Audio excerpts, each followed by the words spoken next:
Good evening, everyone. It's nice to see this limited number of people after last week. So, welcome. I'd like to call the September 3rd, 2024 Longmont City Council study session to order. This meeting can be viewed at the live stream at the city's YouTube channel, or also at longmontpublicmedia.org/watch, or Comcast channels 8 and 880. Can we have a roll call, please? Mayor Peck, Here. Councilmember Christ, Present. Mayor Pro Tem Hidalgo Faring, Here. Councilmember McCoy, Councilmember Martin, Here. Councilmember Rodriguez, Here. Councilmember Yarbrough. Here. Mayor, you have quorum. Thank you. Stand for the roll, please. The roll call? No. Stand for the Pledge of Allegiance.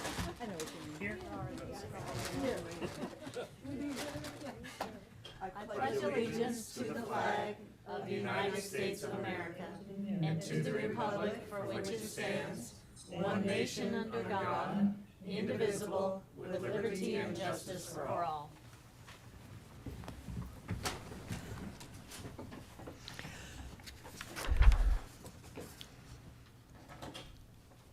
Anyone wishing to speak at first call public invited to be heard will need to add his or her name to the list outside the council chambers. Only those on the list will be invited to speak at the first call public invited to be heard. Motions, excuse me. Each speaker is limited to 3 minutes and we need your name and address. We are now at motions to direct the city manager to add agenda items to future agendas. Is there anyone on council that would like to add agenda items to future agendas? I'm going to see what Councilor Martin is. Councilor Martin, I can't see you at the moment. Do you have anything you would like to add to a future agenda? Oh, I see her now. No, I don't, but you should be able to see me. I can now, thank you. Okay, we don't have any of those. We are now at public invited to be heard. I'm always a little surprised at how fast this agenda goes on the study session. So remember that you have 3 minutes. We would like your name and address. And the first people here are the people from the St. Vrain Valley School Parade Committee.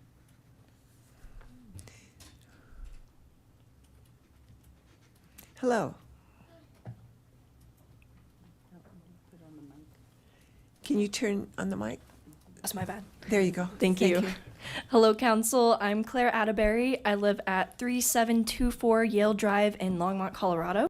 I'm also one of the student representatives for Silver Creek High School and SVBSD's Parade on Public Education. I'm sure many of you have already heard and been informed about the goals of this parade, and it's quite simple. It's just a way for the St. Vrain Valley schools and feeder systems to connect with the public and showcase some of their most exciting programs. For example, our leadership program at Silver Creek, Erie's robotics team, the mariachi bands at Skyline and Longmont, NIWAT, Longmont's MBSA program, sports teams, academics, arts, theater, music, unified groups, STEM programs, and too many other outstanding programs to name. Thankfully, this parade allows each feeder system to represent 3 of their programs, as well as unified groups across the district, such as marching bands, the Innovation Center, and STEM programs. Hello, Council. I'm Sophia Chavez. I'm from Skyline High School. I live on 1310 Armstrong Drive. Although organizing this parade has been a tremendous amount of work by countless teachers, faculty, and student leaders, which unfortunately could not have made it tonight because of their practices at other school events. The outcome is incredibly worth it because it communicates this crucial message. Public education is paramount to the success of our community, and it has already created so many opportunities for students to grow as people within a community larger than just their school. Public education is what drives future generations of kids and thriving, successful, growing, innovating community all around this vital system. So please join us downtown on September 7th to support the success and hard work of all SVVSD incredible students, teachers, and faculty. It's a way to come together as a large community, support values of public education, and get some free swag and candy. Thank you. Thank you. Sounds like fun. We are now at this, Marjorie Unger. Oh, it's Marika. Looks like Marjorie. I would know how to turn this on. Good evening, Mayor and council members. I wanted to come tonight to thank you for last week. I know that you put in a tremendous amount of time. It was a very long session, and those of us at the airport, and I'm sure others that were here last time, were really appreciative of the dedication that you all showed and the consideration that you gave the issues. So thank you. I know you don't hear that very often, and I wanted to make sure that we all spoke on behalf of the airport to thank you for what you did. I would also like to request that going forward, in order to avoid similar types of things that take up a lot of time, that we might maybe consider changing the process and including airport stakeholders early on. So if there is a way to change procedure and process so that when we have items that affect the airport and that fall within the airport influence zone, it would be great if we could have a mandatory notification for airport stakeholders. Thank you for considering that request, and thank you again. Thank you, Marika. John Coe.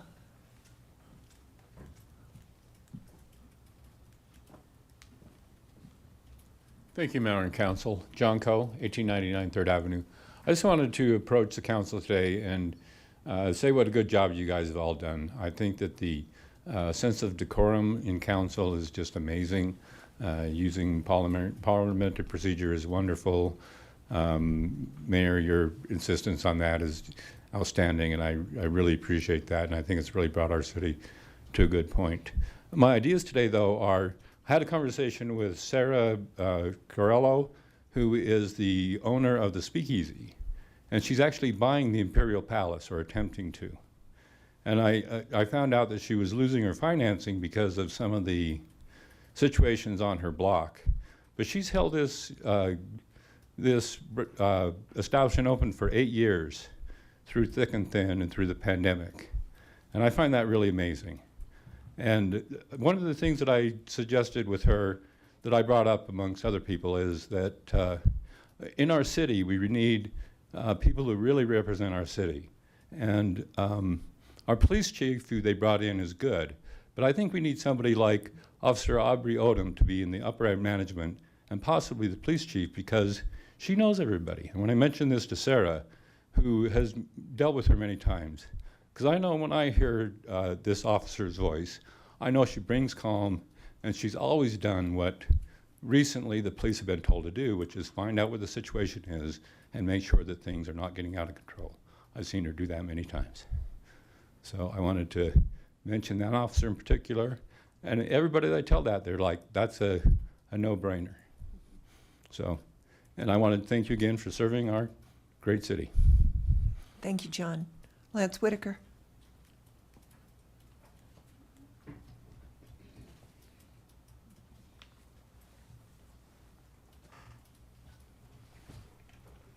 Mayor and City Council, my name is Lance Whitaker, 1750 Collier Street, Longmont, Colorado. As you can see, I have no folder today. That's because today's sort of a national boring day in my office. Today is National U.S. Bowling League Day. Don't like bowling. National Take Another Look Day, Forever Day, which whatever that means. So those are your 2 days today. Sorry I couldn't bring you more. Sorry there's no food on the menu. I would like to also support fruit trees and parks, I guess. I also would like to discourage you from not applying gas lines to new builds. This really inhibits people's ability to have a generator on site, when the power does go out. And as you know, we've had a lot of power outages because of wildfires and stuff like that. And to leave those people just high and dry would be sort of a mistake. Thank you, Mayor and City Council. Sorry I couldn't bring you more today. Thank you, Lance. But thank you for holding out with everybody last week, because, boy, you guys had a crowd last week. So thanks for putting in the extra hours. Have a good day. Thank you. Seeing no one else on the list, I'm going to close. First call public invited to be heard, and we're going to go on to our special reports. Tonight, we have a City Council internship final presentation.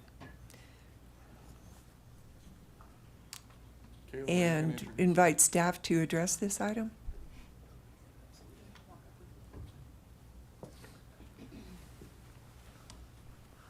Yes, hello, my name is Caleb Sieverkrupp. I'm with the Human Resources Department for the city, and it is my distinct pleasure to introduce this group of interns. These individuals have been working in the city over the summer in various departments of the city, kind of learning how these departments kind of support the city, support the operations as a whole, and also how our city functions with things like council and working with local economic groups and all that kind of stuff. So I'll let them introduce themselves, but we have, of the 6 interns, 4 of them were able to be here tonight, so I'll let them introduce themselves.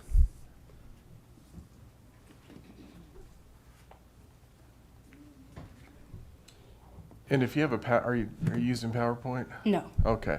If you are using it, if you'll let us know, that way Dallas can put it up. Thanks.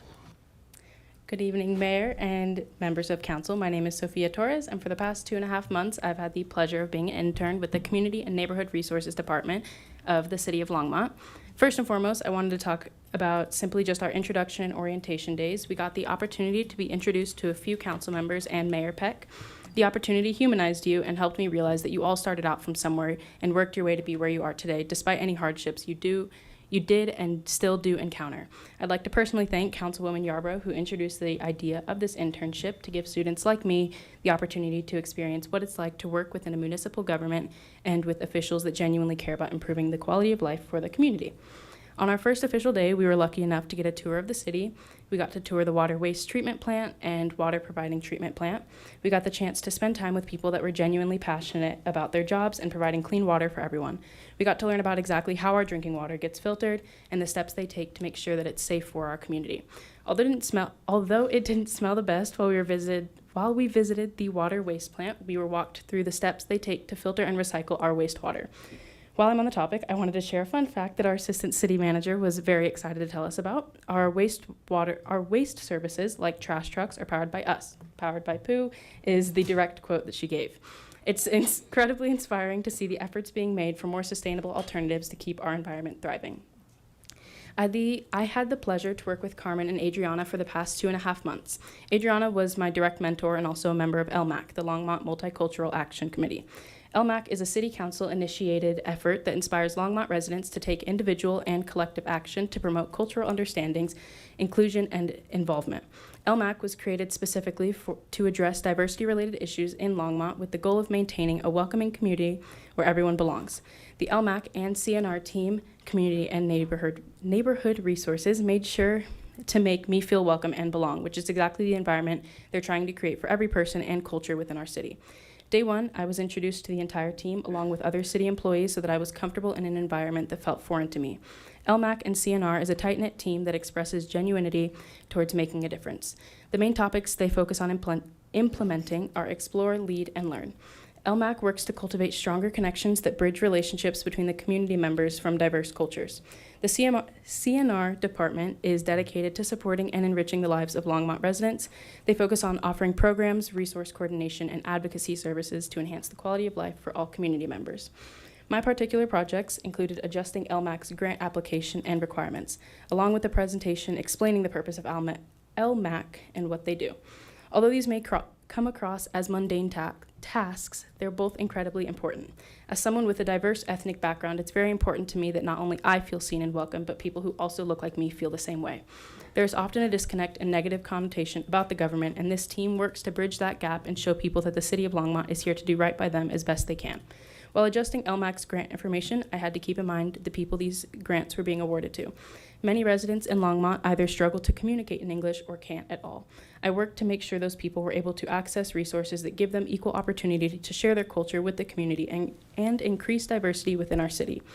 I expressed to Adriana that we should document the languages fluently spoken by the LMAC members so that we can provide translators for those that are more comfortable speaking their native language to accurately convey the intentions of their cultural event during their interview process. The grant documents were outdated and hadn't been updated in years. I helped to simplify the demands to apply for this grant so that they could be easily understood by everyone. The people applying for this grant have a sense of passion to share their cultural background, and they shouldn't be stripped of that opportunity due to a language barrier. The presentation that I worked on updating helped me further understand the efforts of LMAC and what they stand for. Until this summer, I never looked into what my city government does for the people that look like me, as well as the ones that don't.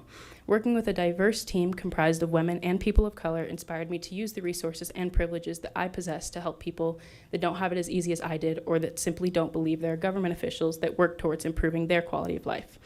I got the chance to speak with a few members of LMAC that weren't city employees to learn more about the vast demographics of this committee. The careers and organizations range from a Native American attorney, a financial coach, to a Tibetan professor at a Chinese university. All of these community members come from vastly different backgrounds but share the same goal, to make the City of Longmont inclusive and culturally diverse. I'm especially grateful for this experience and the different people I was introduced to. Although I haven't been able to attend any of the events hosted by my community, some of that LMAC has financially supported are Cinco de Mayo, Juneteenth, the Peruvian Festival, and many more. My overall experience with this internship was one that I couldn't be more proud to participate in.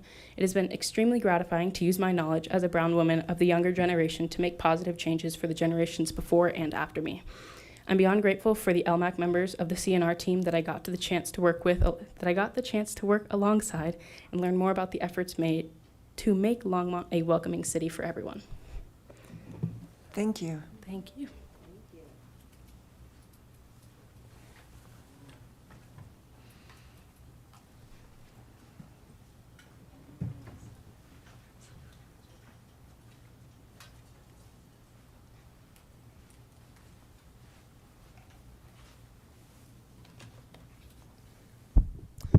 Hello, council members. My name is Stephen Weber. I was an intern at the Youth Center for Family Services, and today I'm just going to share a little bit of my experience at the Youth Center. So this experience has shown a whole nother side what it means to be involved with your community. Over the course of a few months, I've experienced and saw firsthand the intricate process and how operating a city works, as well as how important each division in this community affects one another. My time spent in the Youth Center has given me valuable inside knowledge towards what I want to take my professional career towards and how important the Youth Center is to Longmont's community. During the start of my internship, I interact with several parts of the community that make this community work inside and out. We visited the Waste Management Center, the Water Treatment Center, as well as many other civic government buildings. After visiting those buildings, I got to learn about the Youth Center and what it does for the community. I got to see firsthand how it deals with the Latinx community and how it serves as a way to help parents, students, and people who are affiliated with crimes and give them positive role models and support. Before I started working at this internship, I had some preconceived notions about government officials as well as the Youth Center. At first, I wasn't aware of how important the Youth Center was to the community. At first, I thought it was just a place for learning as well as the aftercare, only caring about giving a little bit of support to the families instead of what they're actually doing. As I got into more of this internship, I learned about the therapy sessions, the Zone, Inspire, all these programs that help these kids become better people and prepare themselves for the future. Since completing this internship, my cognitive and verbal communication skills have improved significantly. So I really want to thank Jennifer, Stephanie, and Sarah at the Youth Center for helping me achieve these goals and become more confident in myself, as well as understand the younger generation and what the problems are. This experience was a gift, and I'm truly thankful for what I learned at the Youth Center and how I can apply that into communications and law as I complete my degree. So I wanted to thank you all for this opportunity. And before I come off this presentation, I just want to reiterate the importance of the Youth Center. When I was in the Youth Center, I saw a lot of things. Some were affected by drug abuse, some affected by gang abuse. And after talking with those affected and learning about their experiences, I really got to see how important these programs offered at the Youth Center had impacted them and how they grew into members of society. So I want to thank you for allowing me for having this opportunity, and I hope that other interns, when they take this opportunity, can thrive as well. Thank you. Thank you.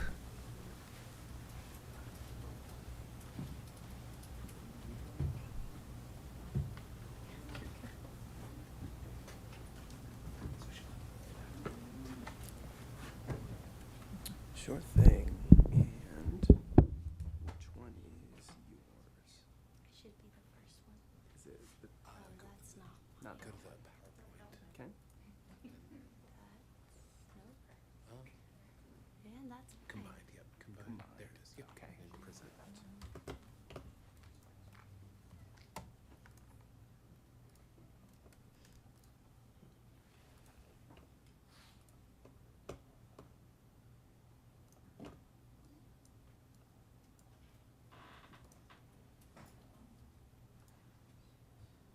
Give me just a sec to get rid of this guy.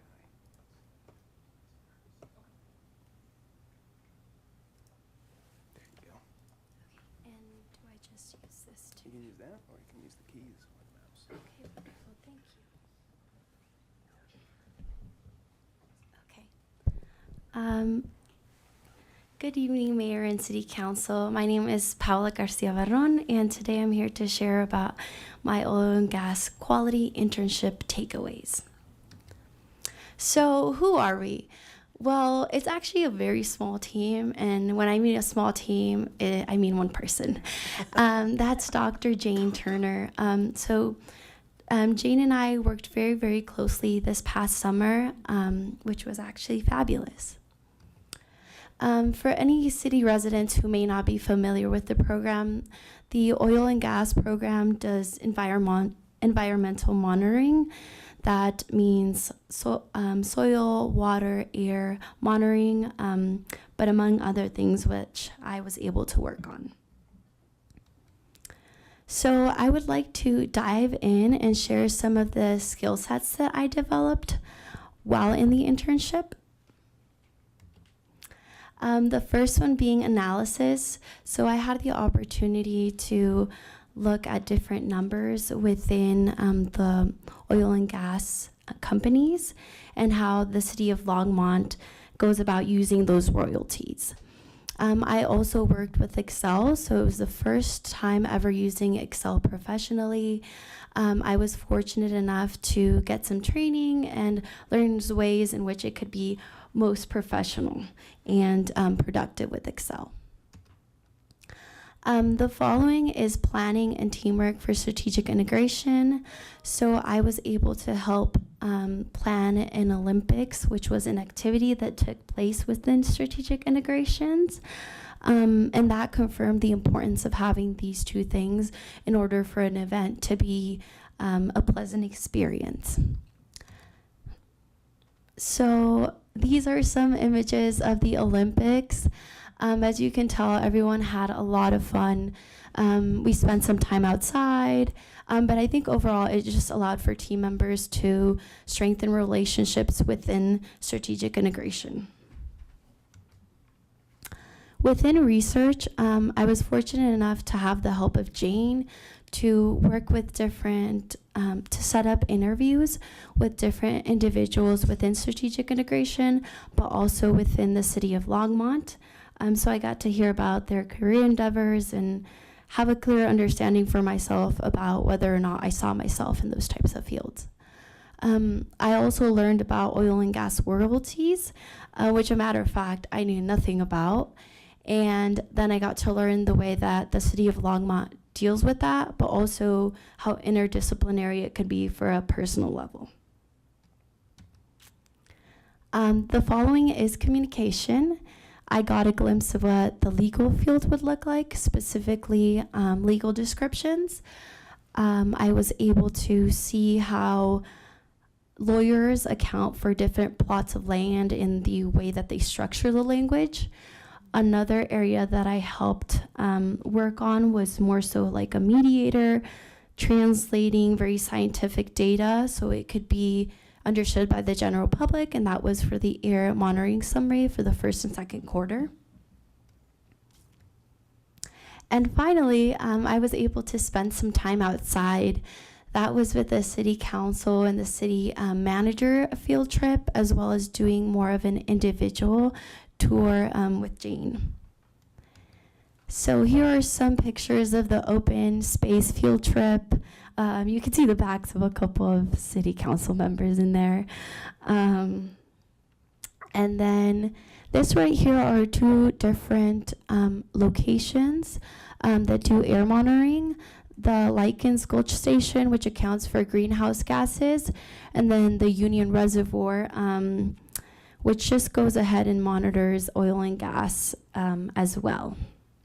So that was another field trip, and here are some pictures of me in front of the station and inside, looking at the different, how the data is collected. So thank you so much, and I would like to extend a gratitude for just the your willingness to allow me to have this internship. I think it's wonderful to get some professional experience, and I'm very grateful. So thank you. Thank you.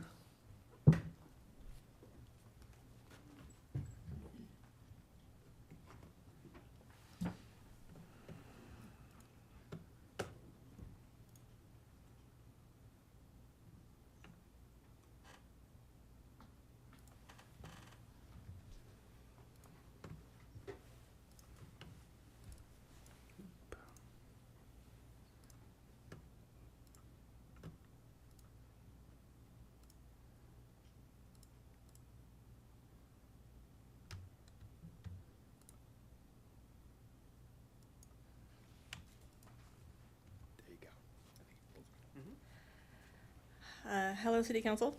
My name is Jessica Lee. I'm currently studying accounting at Front Range Community College, and this summer I got to intern with the Human Resources Department. So going into this internship, I basically knew nothing about municipalities. Like, I didn't even know what a municipality was. So I learned a lot this summer. In particular, like, I didn't know that there was a city manager on top of a city mayor and city council. I didn't know what the differences of any of that was. I didn't know Longmont's involvement with like the Longmont Housing Authority. I knew nothing about the water treatment, which was a very interesting part of that tour. I only very slightly knew about Nextlight and that it was something that Longmont had, but I got to learn about the history of how that came to be about, which was pretty cool. I actually studied Japanese for several years, many years ago. And so it was actually really interesting for me to also learn that Longmont has a deep history with the Kanemoto family, which was very interesting. And I still haven't gone like up to the pagoda yet, but it's on my to-do list. And yeah, I just learned a lot about everything that the city is involved with. Like, I didn't have any concept of just how much the city does. The different mentors that I got to work with, my mentor was Caleb Sieverkroop. And through him, I got to work with a few different people in HR. The one who helped me most with my projects would be Alicia Eastwood. She sat down with me for each of my projects and helped me with history of some things and just give me points on what to look for. Also, Joanne took me to a leadership meeting. I got to learn about like how the city sets up different committees, and I just got to see all the leadership interact with each other, which was a really interesting experience. And I got to meet with Harold a couple times and get some good advice from him, so that was helpful. And then also through Joanne, I made a few other connections. I spoke with Becky Doyle, who's the executive director of strategic integration, and Sandra Cifuentes, who's the budget manager. Also Gina Perino in HR for compensation and benefits. Basically, it was just kind of helping me learn more about the city in different areas because I want to come back, and so different people that I can work with in the future, hopefully.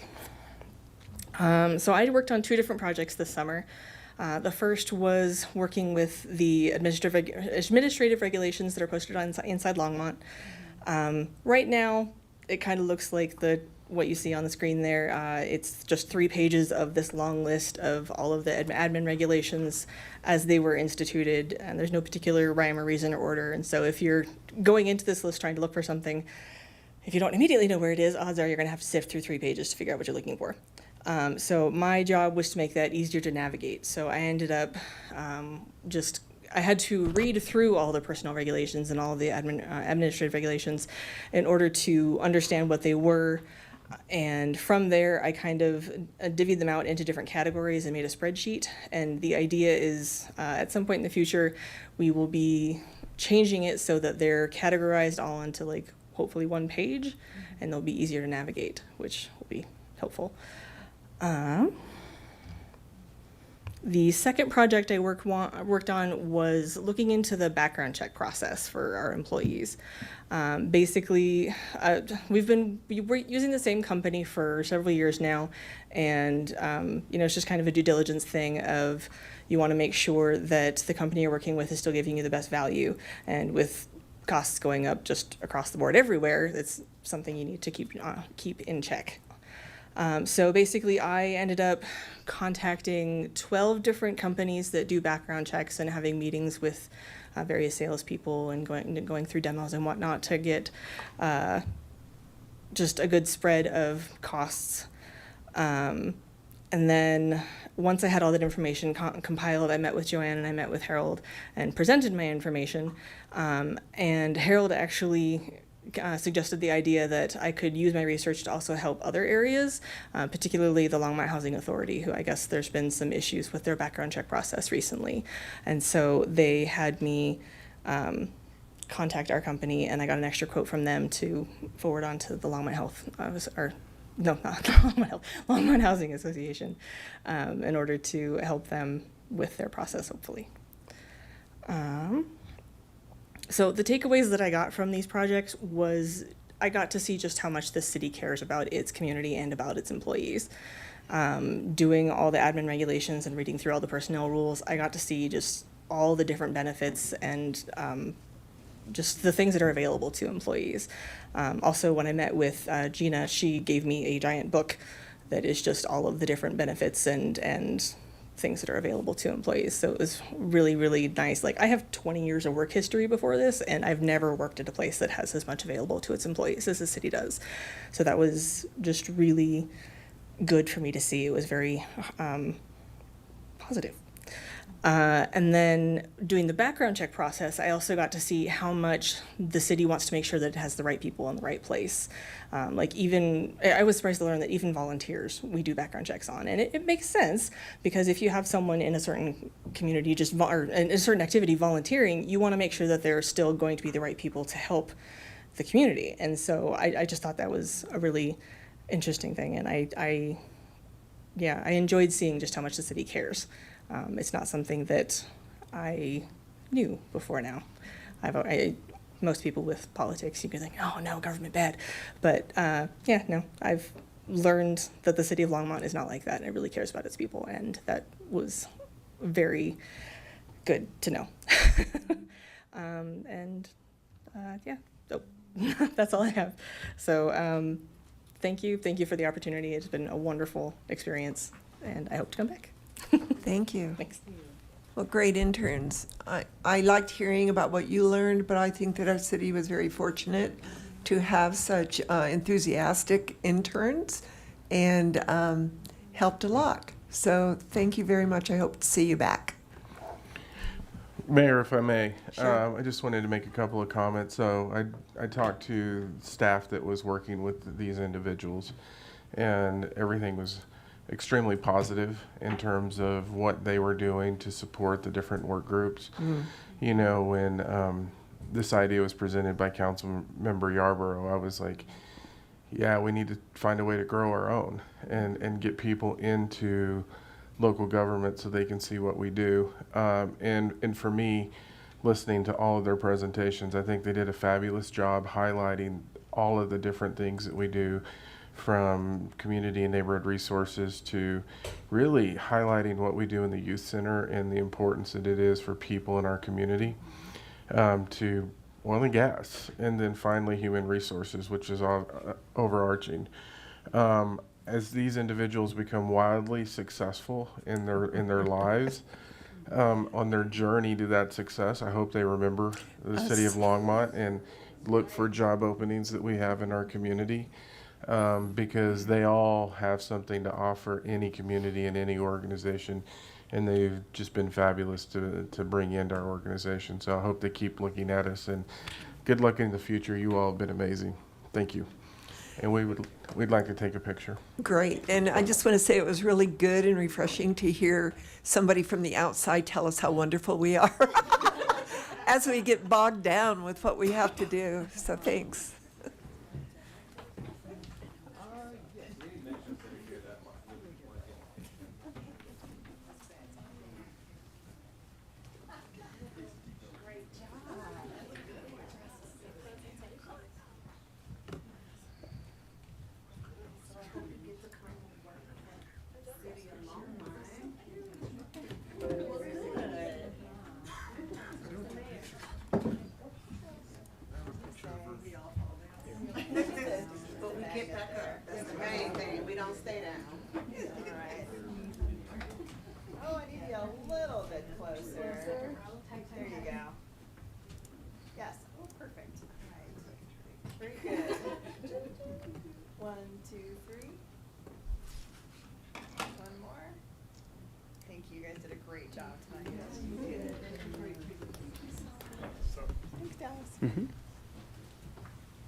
So we're moving on to our study session items. The first one is our 2025 proposed budget presentation.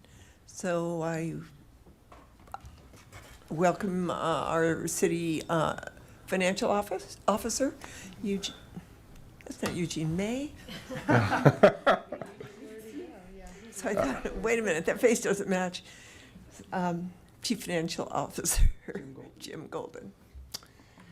Yeah, Mayor, Council. So, normally I do this presentation the week before when we give you the budget, but obviously it was a long night for us, and so we're going to kick it off tonight with an overview of the budget, and then give you a chance to ask some questions based on that overview. And then tonight, really, we're going in and digging into our capital improvement projects, and so we have a number of staff here to present that. So,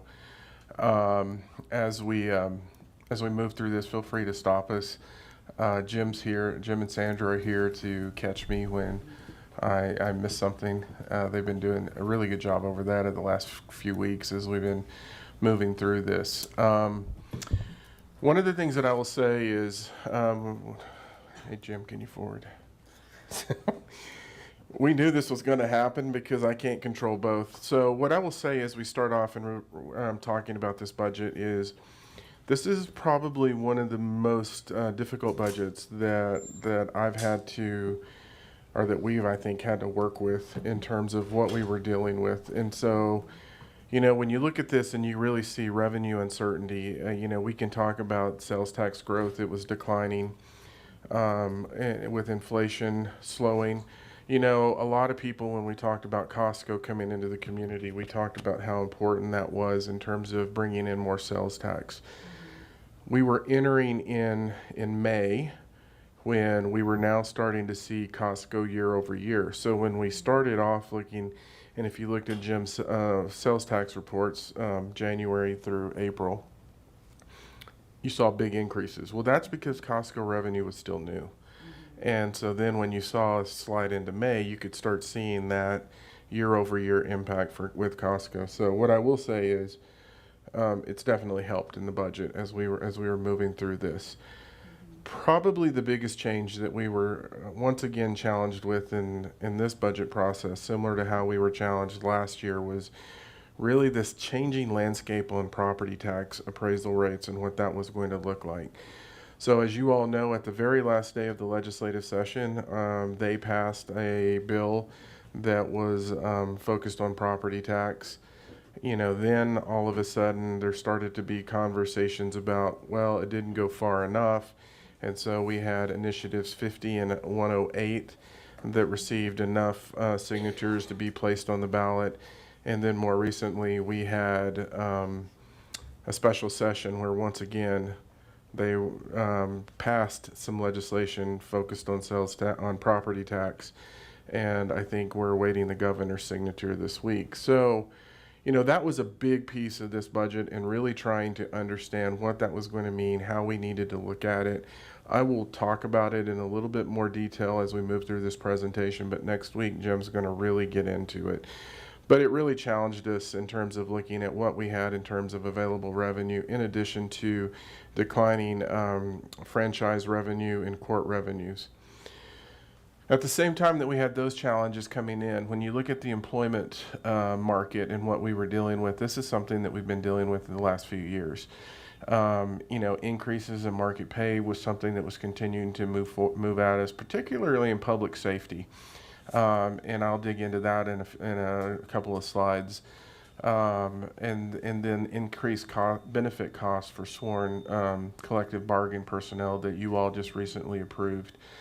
And then at the same time, the resources necessary to meet our rising demand for existing services.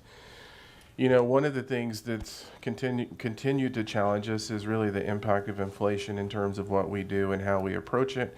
And also, you know, really when we look at our community, a demand for more services. And so you can see that many of these things were headwinds coming into us as we were trying to work this budget. And, you know, this year, as we indicated in our letter, this was one of the things that delayed us in terms of what we were able to provide to you all. This is going to look familiar. I think we had the same slide last year when we were presenting to you all. As the property tax uncertainty continues, we're going to need to amend the budget before adopting it. And it's highly likely that it's going to need to be amended again in November due to the impacts of the 24 legislation. And so one of the things that we were challenged with is when you look at moving into preparing the budget, you can see that we're looking at what's the revenue going to be like for next year when we look at all of our sources. We talked about some of the challenges with sales and use tax. But when we were talking about property tax, that one, again, we were trying to take in a lot of information. You know, some things that really started showing itself. Our Jim and his staff attended a presentation that was that the state put on. The state indicated that was likely to see an 8% reduction in property tax. We then got numbers from Weld County, and we were looking at what they gave us versus what the state indicated. And then we were trying to extrapolate what that would look like with the Boulder County numbers. So as we indicated to you all, we were really working to take the state's information and Weld County's information and apply it to the Boulder County numbers, because we didn't have that in time to prepare a balanced budget that we have to present to you prior to the 1st of September. The August preliminary AVs add a $2.68 million. And it appears that the impacts of the 2024 legislation will be in 2026.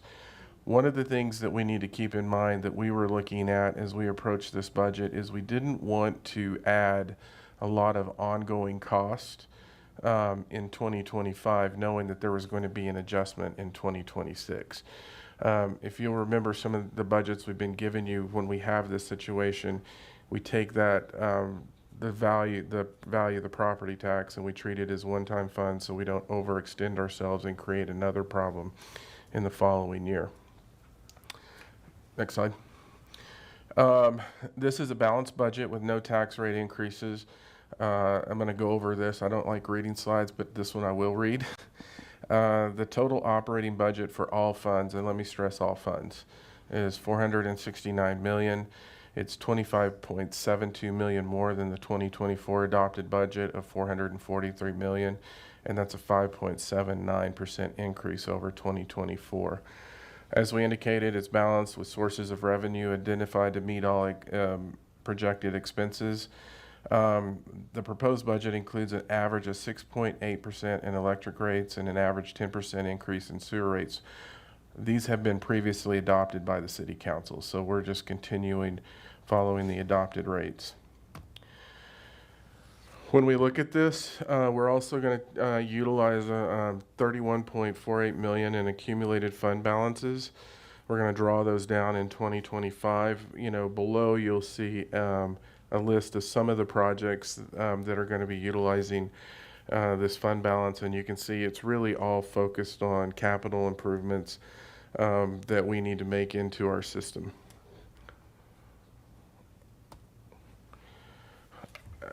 We talked about this, so we're projecting 3.42% growth in sales and use tax over 2023 collections.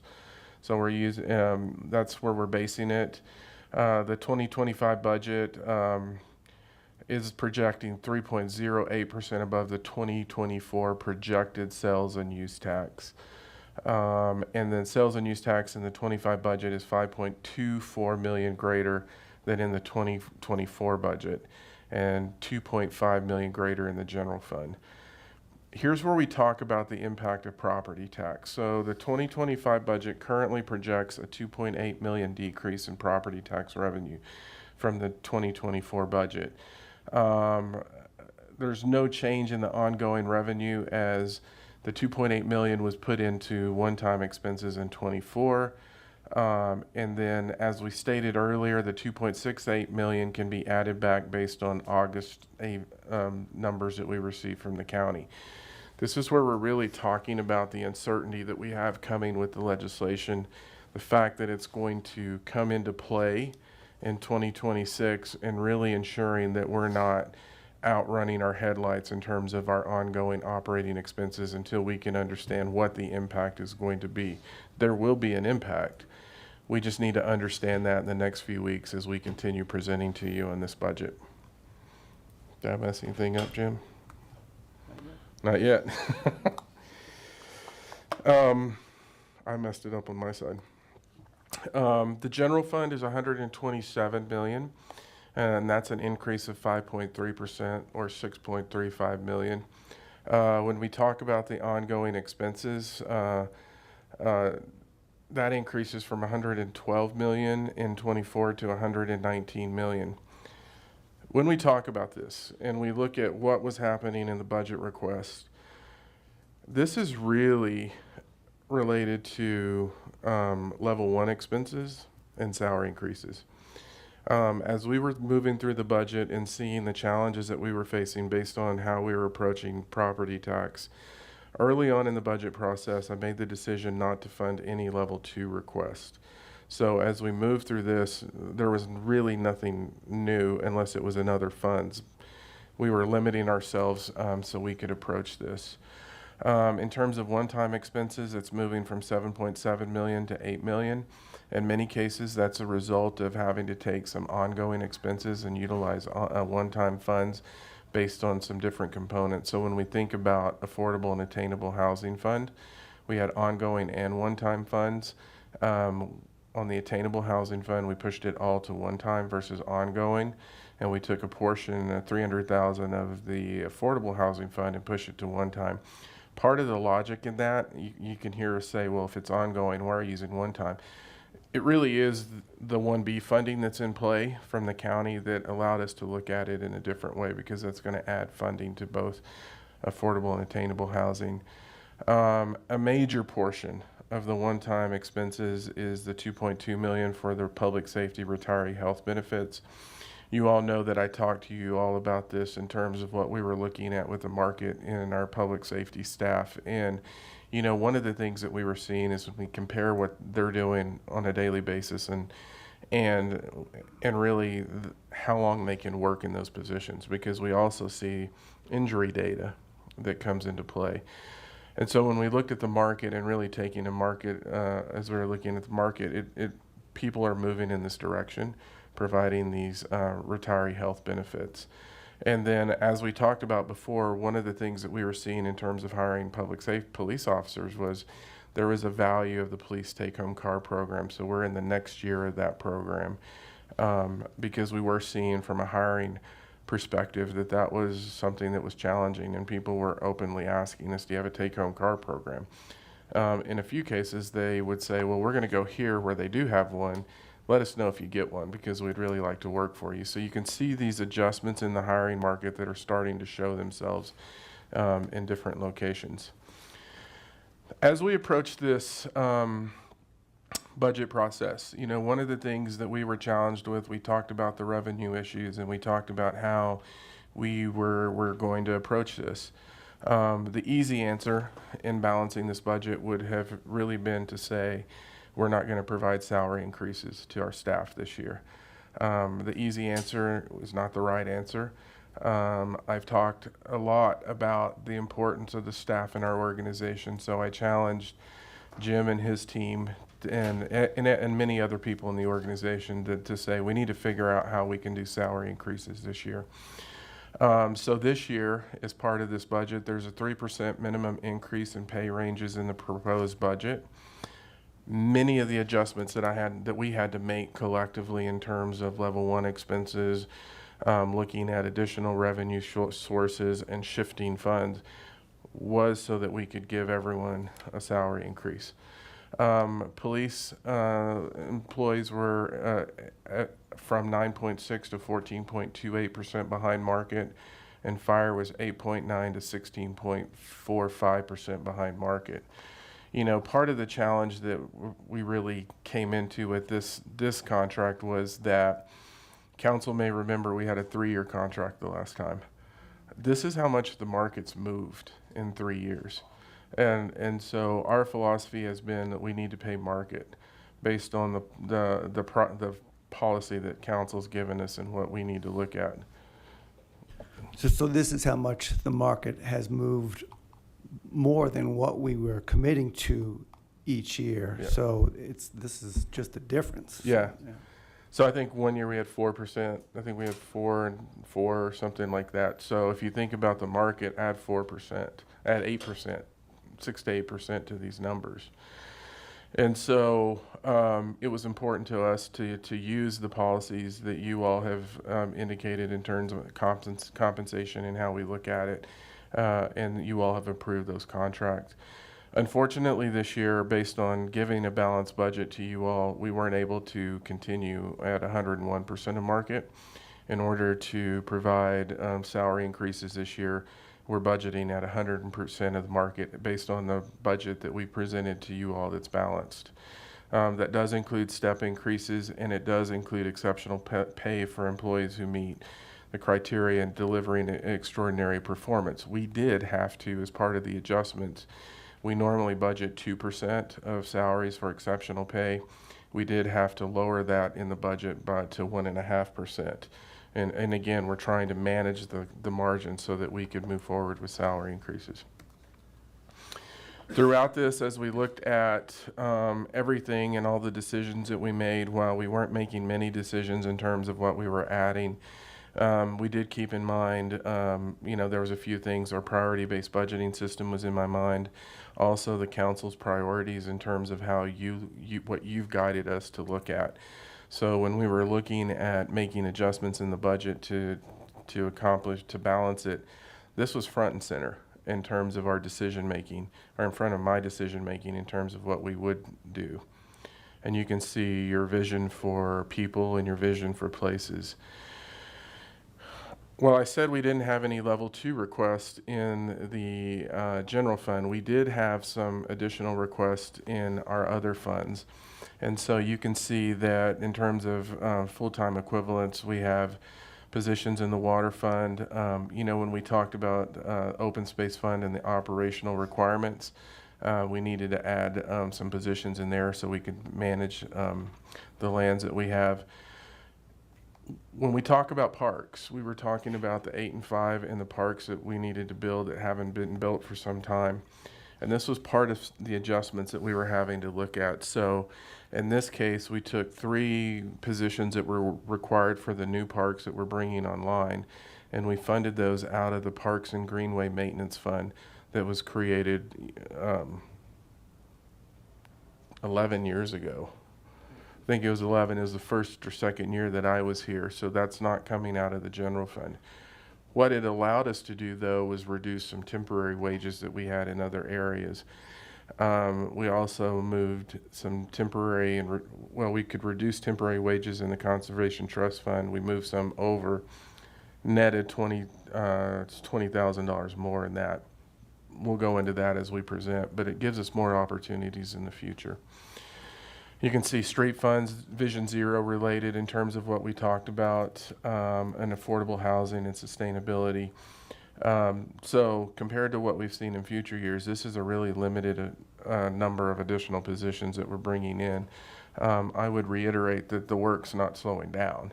So when we talk about what we're not able to add in the general fund, it doesn't mean that the work is slowing down for them. In many cases, it's still increasing, which is why it's so important for me to look at salary. This is a list of the positions that we've added. You know, we started this, I believe, last year when we were saying, what is this really hitting in terms of council's goals and priority? You all heard me as we were heading into the budget saying we're going to have to really retract and look into core services.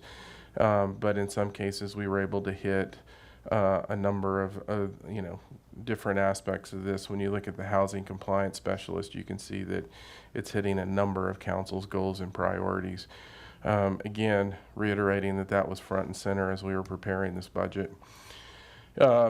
Directed, you all know that we've been in conversations with the Humane Society. This is what we hope is the last big chunk that we have to add in terms of getting back to actually paying for the cost of the animals that we're sending to the facility. Our conversations have indicated that I think we'll move into a more normal inflationary review on this in the future. And then property tax. So I talked to you about the fact that there was when we got the Boulder County number, it actually had a higher amount of property tax that was coming into the system versus what we projected. Again, that was based on extrapolating a number from state information from Weld County. And as I indicated to you all before, we're probably going to give you a balanced budget that's either going to be, we're going to have too little revenue or too much revenue or more revenue, depending on what Boulder County's number was. Their number was higher. In this budget, we're adding it for one-time expenses. Once we get clear of understanding what the legislative impacts are related to property tax, something that we may be able to consider down the road is paying at 101% of market and restoring exceptional pay budget to 2%. But we're not ready to make a recommendation to you all because without understanding the nuances of that legislation, it could theoretically mean that in 26, the 2.68 is really going to go away because of the adjustments, or it may mean that 2.5 or 2.1 goes away and we have $500,000. So we need to spend some time digging in this, going back to the first slide saying we knew what we presented to you all was going to need to be changed. What we adopt may need to be changed as we're looking through this, and that's why we're putting it in as for one-time expenses. That way it's not allocated to something ongoing where we'd have to cut it if we had to adjust the budget. Looking ahead, we had this conversation earlier. continued impacts of inflation and supply chain issues. What I can tell you is that in some areas of our organization, it's gotten better. In other areas, it hasn't changed. And so depending on who you're talking to, these issues will continue creeping up. We hope when you look at, and they talk about the legislation on property tax, you can see news articles really talking about, we hope this puts an end to the property tax wars. It's hard to say whether it will or it won't, but, there could be further efforts to reduce property tax and assessment rates. And we've sort of been living that the last 2, if not 3 budget years. Slow growth to the sales tax base, and then, again, continued growth in market pay and benefits. So it's, as we look at this, one of the things that I heard in the articles, that I read in one of the articles about the property tax adjustment is hopefully this will give government entities the ability to look to the future and prepare. The uncertainty we've been living in has been incredibly difficult to present budgets to you all. I wanted to add something. So, first of all, this is an overview tonight, and we're supposed to be giving you the highlights. And as I'm sitting here, I realized, and this is a team effort, but I did put most of this together, and we all reviewed it today with Teresa Malloy. But we didn't even mention the Public Safety Fund. I'm sure that Chief Artis is back there going that's not a highlight of this budget. So I'm writing next week's communication, and I've been writing about the Public Safety Fund here, and I'm like, wow, I can't believe I didn't put it in tonight's overview as well. You might have read it if you looked at last week's shortened budget message, and you'll get more information on it next week. But that was a real challenge for us because of what the city manager explained about the salaries and benefits related to public safety. A good majority of the employees, there's over 100 employees in the Public Safety Fund, and a good majority of those are within those bargaining units. And so we had a major amount of ongoing expense being added to that fund, and really the only revenue increases gets is from sales tax. And the sales tax growth of a little over 3% that we were talking about, it was not keeping pace with the increase in the expenses in salary and benefits and some level 1 expenses that the Public Safety Fund had to take on. So we did have to make adjustments in that fund to the tune of about $1 million or so of reductions, and which was including 6 positions that are vacant were eliminated from that budget, and 3 more were moved into the general fund. So we'll give you more detail on that next week. If you're really anxious to see it, you'll find some detail on it in the budget message that we sent out last week. But that certainly is also part of this should be part of this overview. Yeah, it should. So, what Jim is saying, that the general fund had to assume some of the public safety positions, so it wasn't an inordinate impact on the public safety fund and those positions. So you can see how all of this is playing and how we were having to really work to balance what started off as a general fund that then turned into the general fund and the public safety fund. And we spent a few days together fussing over this, but a lot of challenges coming into this budget. Any questions on this overview?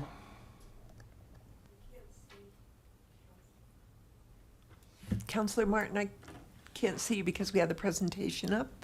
Do you have a question? I'm good. Okay, thank you.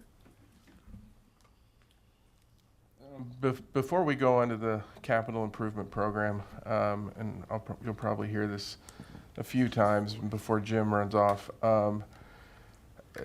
Jim, Teresa, Sandra, Sarah, as we were working through this budget, we're doing an insane amount of work, putting up with me frustrating them at times, asking different questions, but the amount of time, they put a lot of time in every year.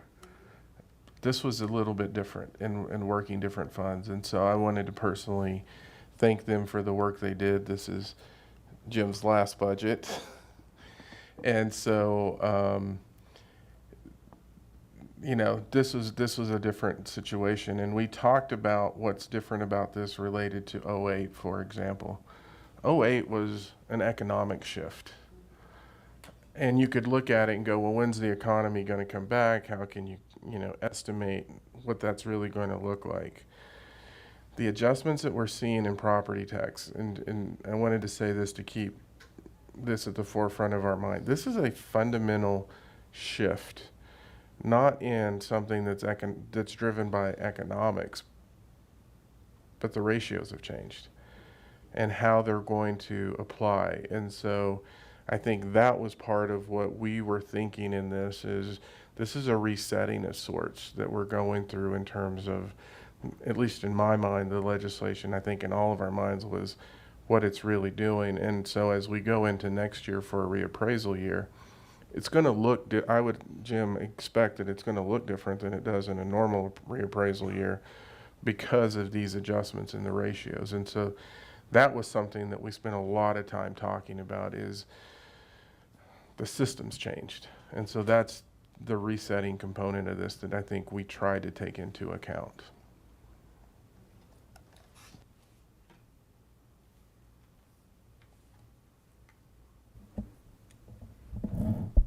All right, good evening, Mayor and City Council. I'm Sandra Cifuentes, Budget Manager.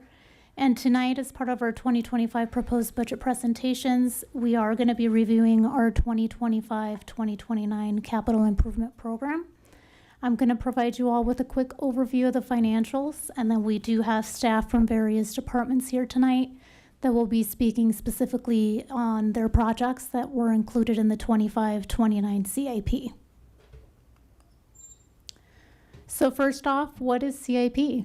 CIP is our capital improvement plan. It's a 5-year document we put together on an annual basis that shows city infrastructure needs for the next 5 years. In order for a project to be included in the CIP, it needs to meet 2 very basic criterias. The first is that it needs to have a minimum life expectancy of 5 years or more. And the second is that it needs to have a minimum cost of $10,000 or more. If it doesn't meet this criteria, we treat that more as an operating capital expense, and that's included in the operating budget, but not the CIP. The first year of project cost, in this case 2025, these are included in our proposed budget, while the out years just serve as a way for us to plan for future infrastructure needs. Projects are reviewed annually just to ensure costs are up to date and to make any necessary project changes due to change in need or change in priorities. Here's a quick CIP cost over time. So this slide provides information from 2019 to 2029. The first 5 years that you see on the left side, these are actual. So these are actual expenses that were incurred in that given year from 2019 to 2023. And then you have a large spike there in 2024. That's not how much we've spent or how much we plan to spend, but rather how much we have available in budget for 2024. So it is our revised budget. I'm going to go into a little bit more detail of what makes up that amount. But just know that the vast majority of that is carryover dollars. And carryover is just any unspent budget that didn't get spent last year or in prior years. It gets carried over into the current year. About 200 million of that is carryover. And then 63 is funding that was added last year during the 24-28 CIP. And then the last 5 years to the right, this is what we're proposing for the 25 to 29 CIP. As you can see, the amounts align a little bit more with what we spent annually on CIP projects. The other thing I want to add is the reason why we have a large budget in 24 is because per code, we do need to be fully appropriated before we can award any contracts or bids. So that's why it's such a large amount.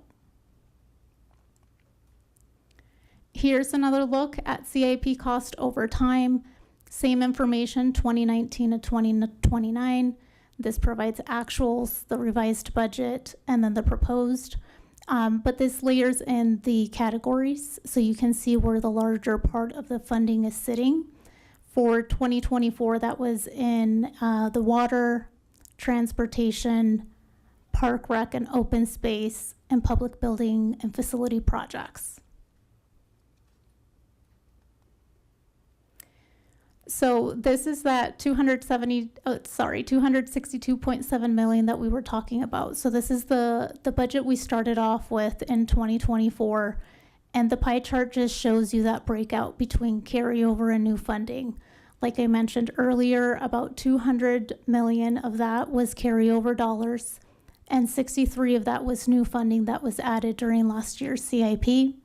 The table to the left, that provides you the category and the amount that was allocated to that category, with the largest category listed first.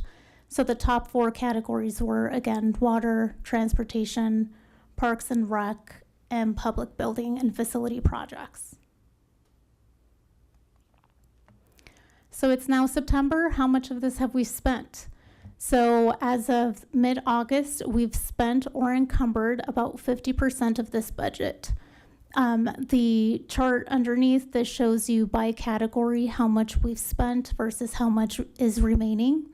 The darker section of the bar shows you how much has been spent through mid-August, and then the lighter section of the bar gives you how much is still available to spend, which is about 50%. This slide here provides you that same information, but it gives you dollars. Again, this is by category. The dark section is how much we've spent in dollars, which is roughly about 131 million that we've spent and or encumbered. And then we have about 132 million remaining. And that's the lighter section of the bar. We did add amounts to those categories that have the most available funding. And the one that has the most is the water projects, and that's largely due to bond dollars. We haven't fully expended those, and that's what makes up that large amount. And then this slide here just provides you the top 10 budgeted projects in 24. Again, it's the Water 191 at the very bottom. That's part of that unspent budget. About 43.5 is still remaining for that project. That was funded with bond dollars. Same thing with Water 189. We have about 5.4 remaining for that project. So for 2025, what are we proposing? We're proposing to fund $71 million in 2025. And you see the breakout of that on the left. The top 4 categories are transportation at 23.5 million, 11.7 in water projects, 10.6 in public building and facilities, and then 9.1 million in electric. And the chart on the right, that just gives you the total percentage by category. This slide here provides you the total cost for the full 5-year CIP. So this is 2025 to 2029. We're proposing to fund $310 million. And again, the top 4 categories are listed at the top. Same categories: water, transportation, electric, and public building and facilities. And then the chart to the right, that just gives you the percentage of total for the 5 years. This is another look at 25 to 29 CIP cost. We just wanted to show this up here so you can see the trend. These are trending downward until we get to about 2029, where it increases slightly. And this is just to show you that we are, the direction we've received is basically complete the projects that currently have funding before we add any additional dollars or add new projects. And that's just so we can focus on finishing what we have. Otherwise, we'd be carrying over tons of money year over year until those get fully completed. That was, you're probably going, did we give that direction? You gave it, and then, you know, from a staff perspective, what we were seeing is it was delaying completion times, because if you're trying to manage multiple projects, under construction, under design, and these issues, it just made so much more sense for us to just focus on what we have, so we can start checking the box of saying done, done, done. So, yep, that was a budget conversation we had 2 sessions ago. Yeah. And then this slide here, this shows you same 2025 to 29 CIP cost over time. This provides you the breakout by CIP category for each year. So you have total dollars by category by year. And that summarizes the overview. Unless you have any questions for me, I do have Daryl, who's going to be talking about the electric projects. Councillor Martin, do you have any questions?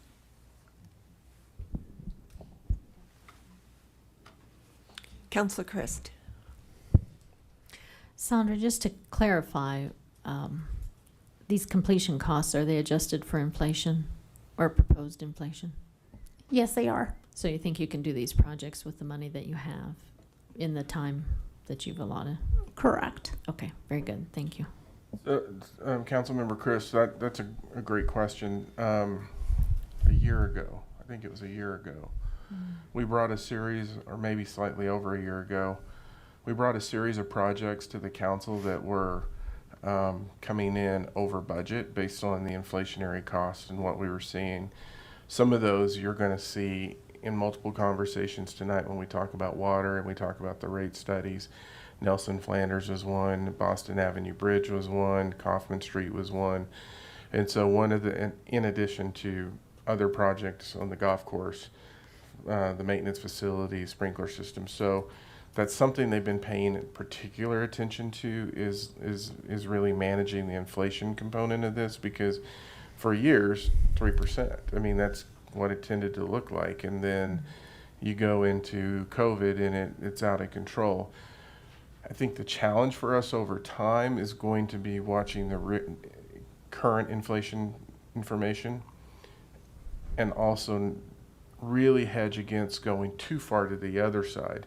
Just like we may have been too far here as we're heading into that COVID period, we're going to need to be really clear-eyed in terms of making sure we're not overestimating too, especially as it relates to rates and some of the other things. So it's going to be an ongoing conversation.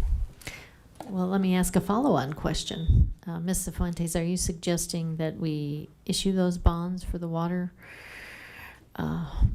work? Or are you suggesting that we use more carryover dollars, or is there going to be a balancing act there? So I'll jump into that, and that's actually going to come in the next presentation, where we're going to talk about how they're looking at balancing that. And, you know, we tend to try to use both strategies depending on what we're seeing. But great question for the rate presentation that's coming next. So we'll put a pin in it and continue later.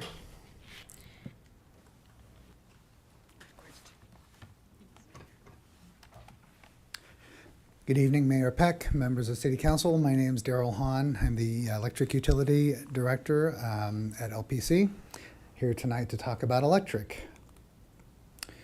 So this here is an overview of our electric CIP, and you'll see something, a very similar slide coming up for some of the other utilities as well.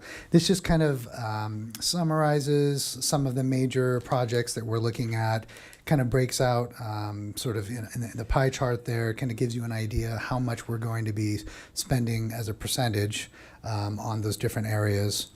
In the upper right-hand corner, you can see that our electric CIP trend had a bit of a spike here in 23 and 24, and that's primarily from the AMI project. There was a fair amount of expenditures just for the physical meters and for the installation and that sort of thing. So that's why you see that spike there. And then it drops back down in 2025. And then in the lower right-hand corner, you see, again, sort of a breakout of the investments by category. In all reality, several of our projects probably did fall into more than one of these categories, but we just picked one and kind of dropped it into a table there. So going back a little bit, you'll recall that in 2018, City Council passed a resolution to commit the city to a 100% renewable energy supply by 2030. And then later in 2018, the Platte River Board also followed up with its resource diversification policy, which is kind of their version of doing the same sort of thing at the Platte River level. And so that's been a big driver for a lot of what we've been doing, and has been adding on to the other work that we've been doing related to some of the other activities you can see up there: maintaining reliability, expanding our capacity for increased growth, just maintenance, which is something that we have to do all the time. Wildfire mitigation is something that you've been hearing a lot more about lately, and we're certainly doing our part there. And then, of course, electrification, which is the conversion of loads from, say, natural gas to electric loads. There are multiple CIPs in support of these goals, and I'll be talking a little bit more about those on the next slides. So, in terms of the electric system capacity increases, this is really about growth related to electric improvements. So we're not supposed to be using these funds for things like periodic maintenance. This is for expanding capacity, again, for load growth, for electrification, for EVs, that kind of thing.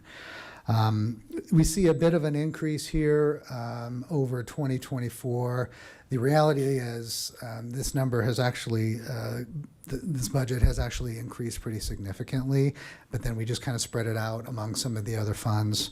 Some key drivers here are expansion from several of our substations out to new developments, including Mod West, Notch 66. There's the RTD project downtown. We purchased for a fairly low price some old Excel overhead infrastructure that they were no longer using. So we're going to use that and reconductor it and incorporate it into our system, which is a great way really for us to get some additional capacity without spending a lot of money.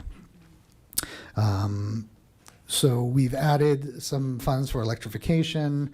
And a little bit of the increase here is also due to the waivers for affordable and attainable housing.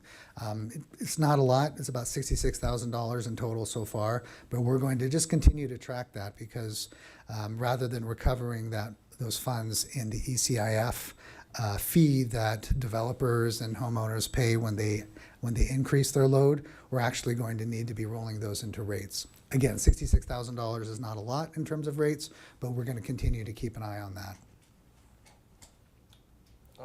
When we look at electric system capacity increases, recently I've had a conversation with Daryl and David and staff. One of the things that we're talking about is other areas within our community that are really, when we look to the future, going to be areas for economic development and business development. And so we've started talking about, what does it look like and what do we need to put into those areas to ensure that if a chip manufacturer comes in, that we're able to serve them as customers. And so it's a conversation that we're starting, but something that is connected to this conversation.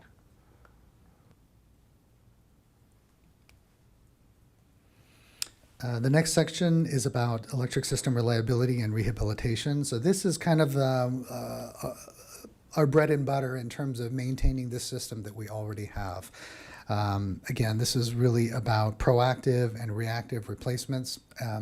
When we install underground cable or overhead conductors, they have a fixed life typically, and so as this infrastructure gets to the end of life, we need to replace it. A lot of times it's done in an emergency situation where something blows up and we have to go out in the middle of the night and replace it. And other times, ideally, we can do it in a more proactive way.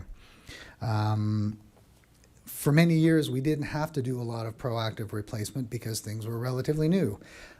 Generally, just sort of ballpark, spitballing, things last about 30 years, whether it's a large substation transformer or underground cables, that kind of thing. But now a lot of that infrastructure is coming to the end of its life, and so we will need to start replacing it, either proactively or reactively. One way or another, it will get replaced.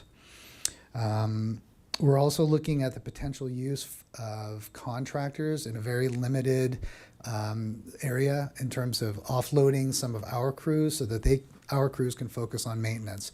Again, for many years, we weren't forced to do a lot of maintenance because things were relatively new. But again, going forward, we're going to have to start picking that up.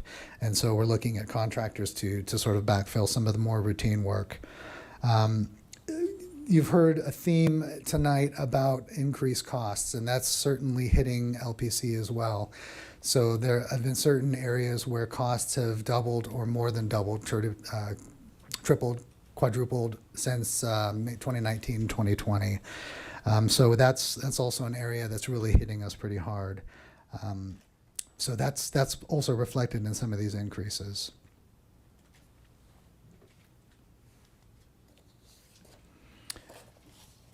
In terms of distributed energy resources, which we call DERS, there's been we have some carryover from 23 and 24 that we're going to be using in 2025. You've heard some talk about some solar and battery projects, community solar, community batteries. Those are in the pipeline.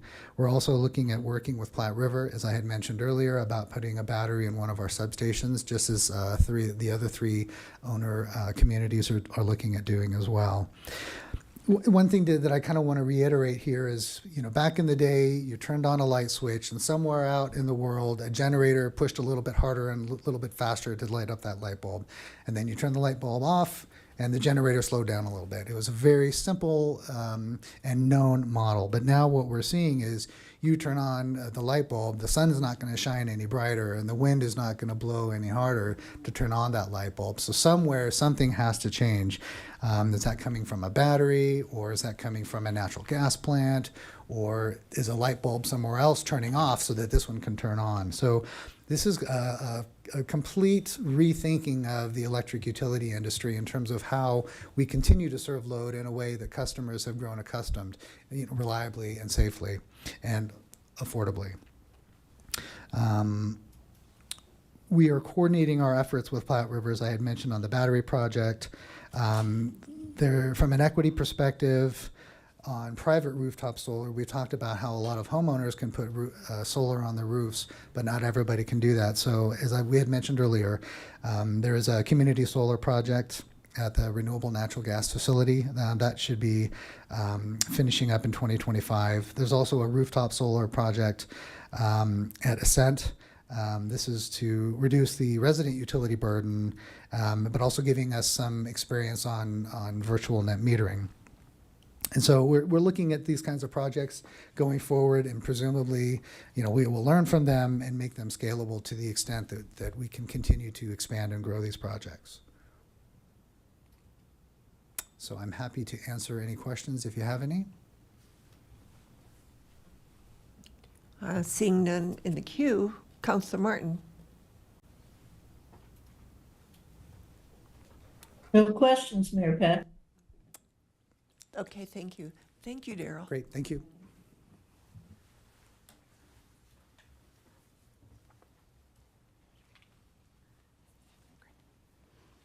Good evening, Mayor Peck, council members. I'm Charisse Montgomery, a senior project manager in facilities, and I'm happy to share with you a snapshot of our public buildings and facilities budget for next year.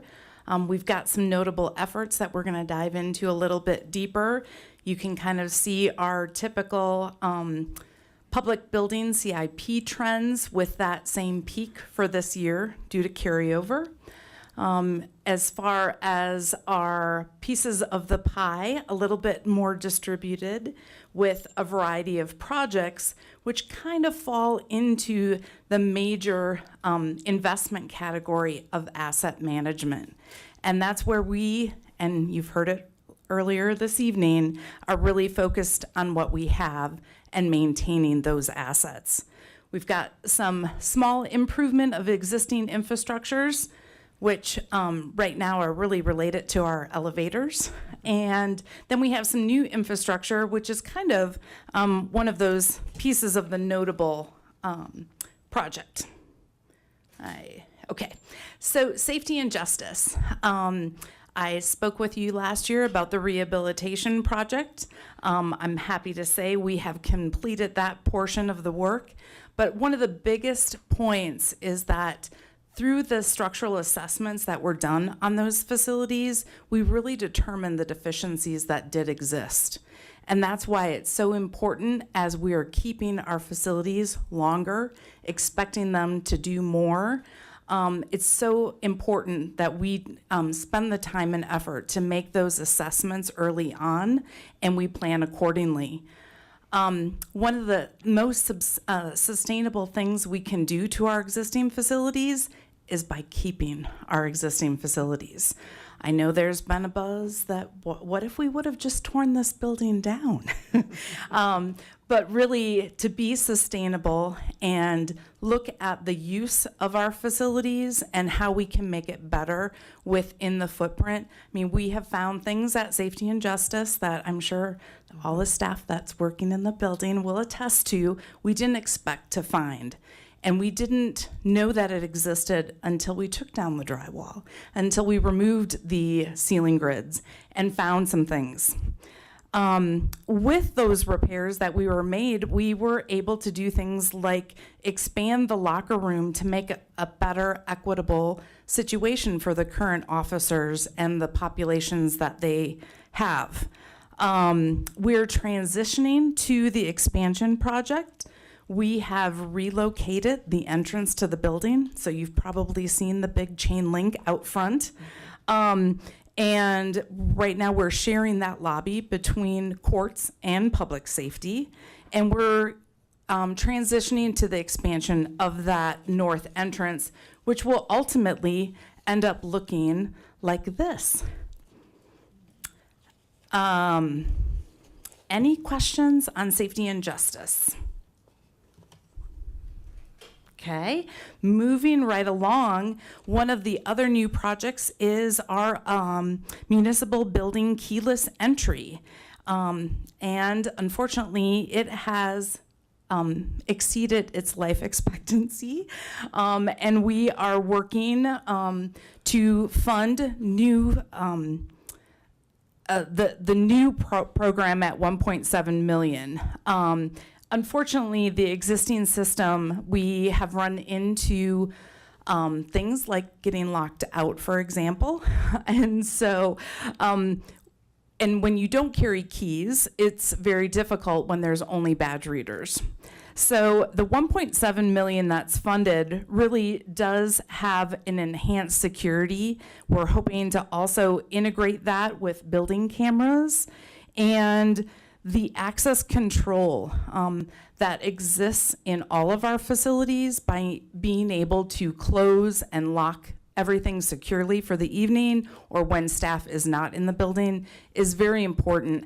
As we know, times change, keeping buildings open as long as they have doesn't always exist. So we're really looking to keep those secure, and we'll move forward. So now I'm gonna turn it over to Cash, and he can talk a little bit about the new project with the fleet electric vehicle charging.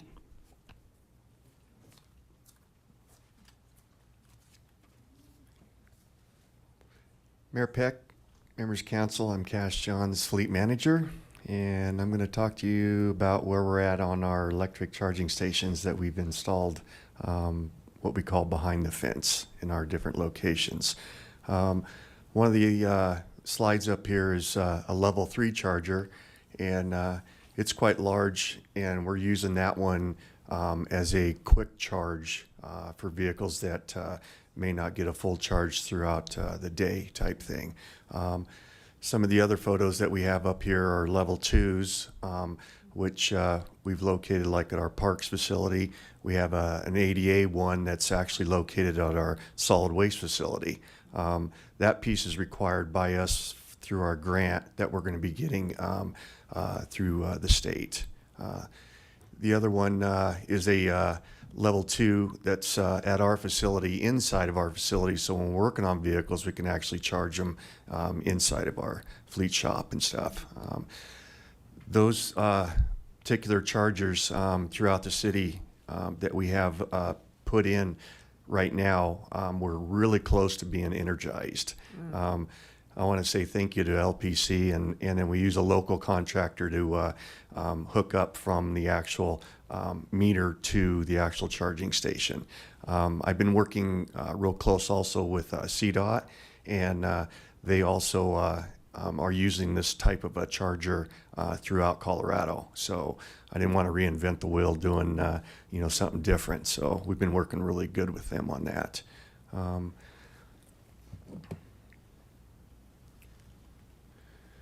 The second phase that we're going to be looking at right now is going to be, also down at our service center. We're actually purchased some half-ton Law electric trucks, and we've got just some temporary chargers right now hooking up to them and charging them, and so I'll be putting additional ones down at our place at the service center. There'll be some that we'll be adding in here up at the Civic Center, like downstairs where we park. I'll be putting a few of them in there, and then a few more, the level 2s at our Public Works facility. And then phase 3, we're going to be doing quite a bit more. One of the areas that I'll be probably looking at in phase 3 is working with Harold and Sandy on possibly getting like chargers that are combination city public use type thing. So I want to get ours kind of installed and get to understanding and knowing what I'm doing there, because there's a lot more to do as far as like our internal billing and so on and so forth that we still have to take care of. That's pretty much what I have. Any questions? Okay, great. Councilmember Martin. Thank you, Mayor Peck. Cash, that level 3 charger, does it have associated batteries to keep it from drawing on the grid too hard when it's being used? Yes, Mayor Peck, Council. Yeah, that is they do have batteries in them, and we're going to monitor those. They do have like a 10-year life on those. They have a quick charge, and that's what gives the vehicle an actual, like within 15, 20-minute charge of about 80% of the life of the battery in the vehicle. Yeah, right. So my question is, and I understand that you're going to have to monitor the usage and see how those batteries behave in the field, but is there a possibility that that device and others like it could also provide a distributed energy resource for load balancing at some point? Yes, they do have a certain capacity. I mean, the ones that I actually purchased won't do a whole bunch of vehicles, but they'll hold a charge, and then when you do charge the vehicle, of course it lowers that, and then we can actually monitor it to charge that battery back up on a level 3. Thank you. Councilor Yarbrough. Thank you, Mayor Peck. Hi, Cash. How much, I would like to know how much are each charger? I know you have a level 3 and a level 2. What were the differences of cost? Yeah, that's part of our grant that we're going to be getting that's going to actually cover that cost. A level 3 is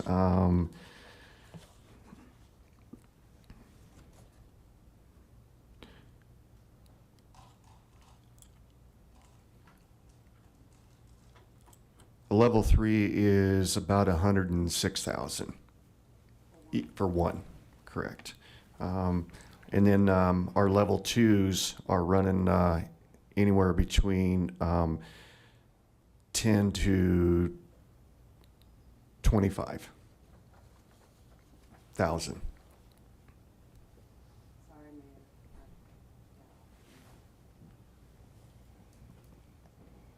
Oops, try it again.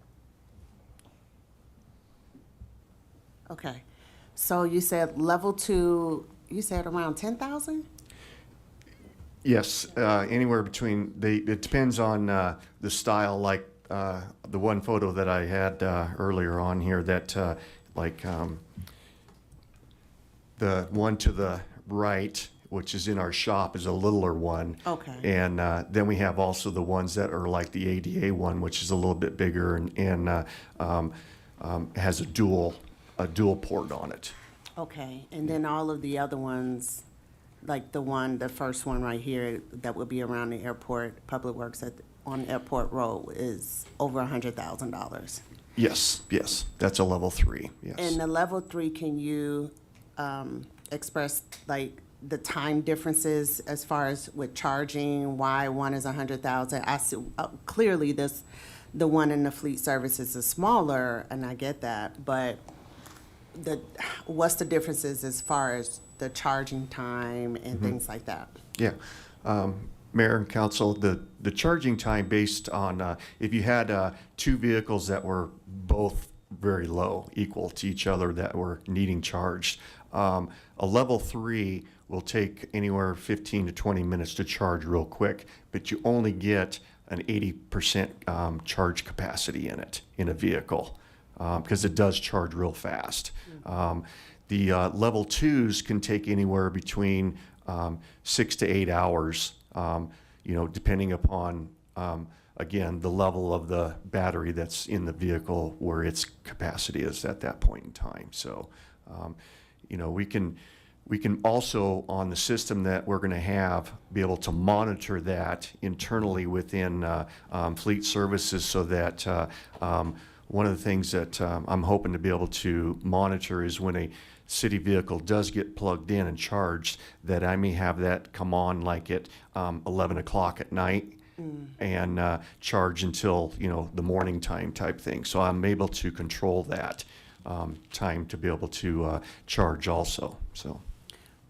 So when we have these out in the community, say in the parking lot or whatever, so we are going to have a contractor or a company that will be, people have to pay to charge their car. Will we be getting a certain fee, compensation for having that charging station there? How would that work? Do you know yet?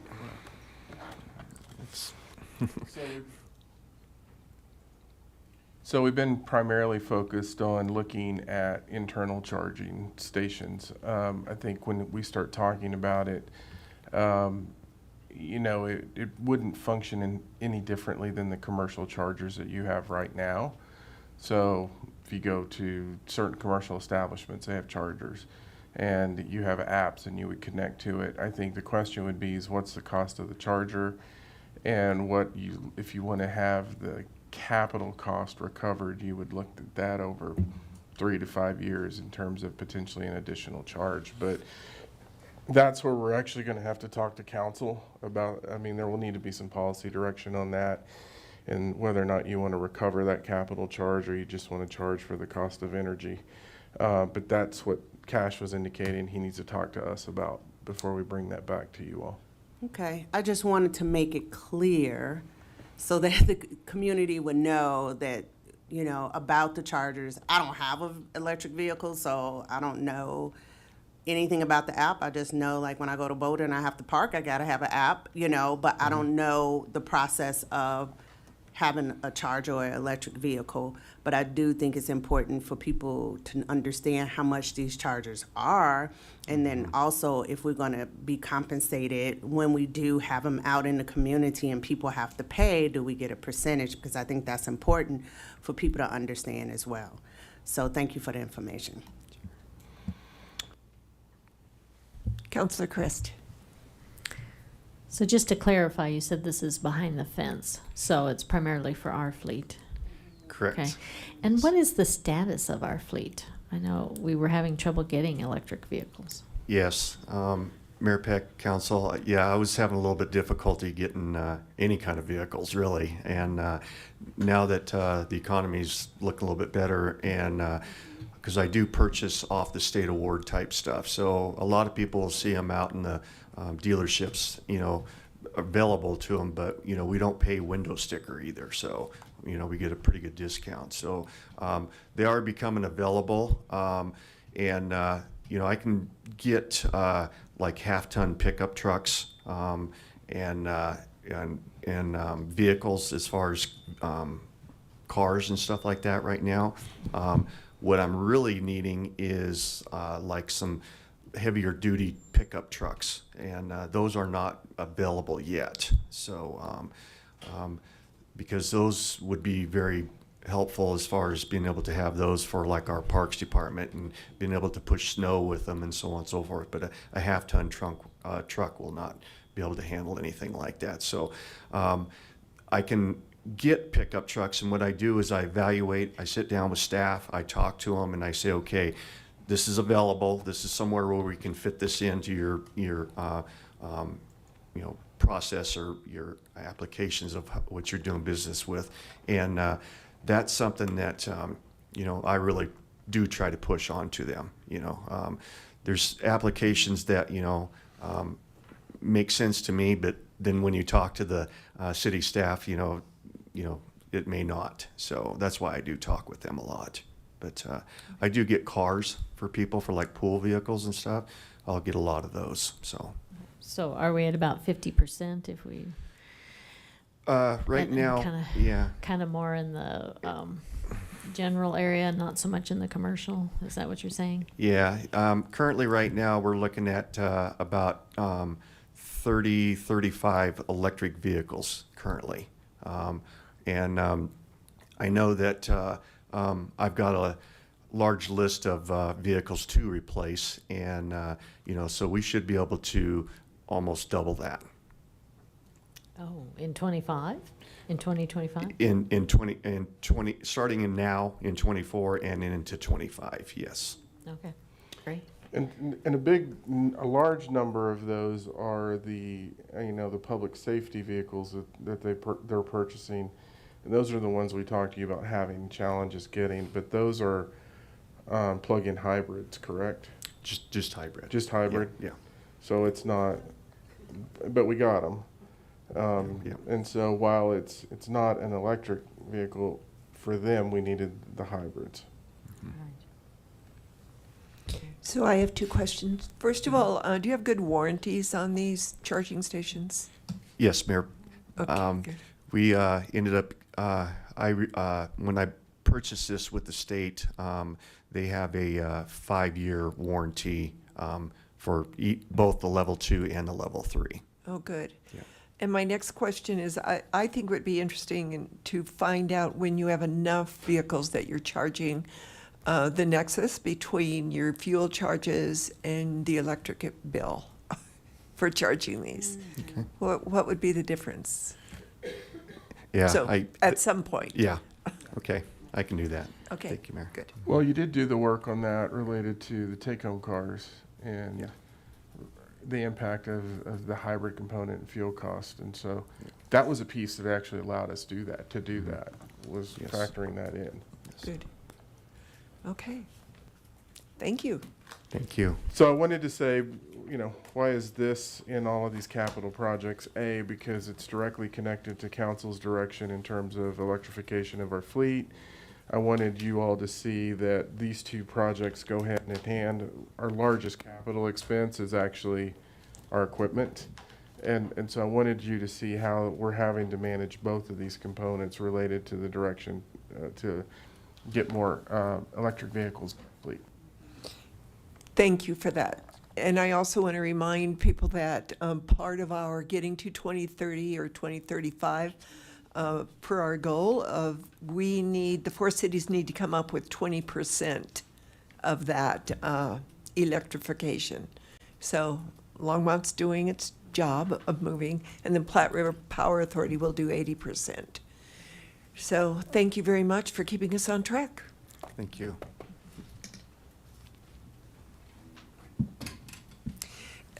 Before we get started, sorry, David, do we need to have a bio break? Let's take a bio break. Thank you.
We are back and ready for Parks, Recreation, and Open Space, and I welcome David Bell to the podium.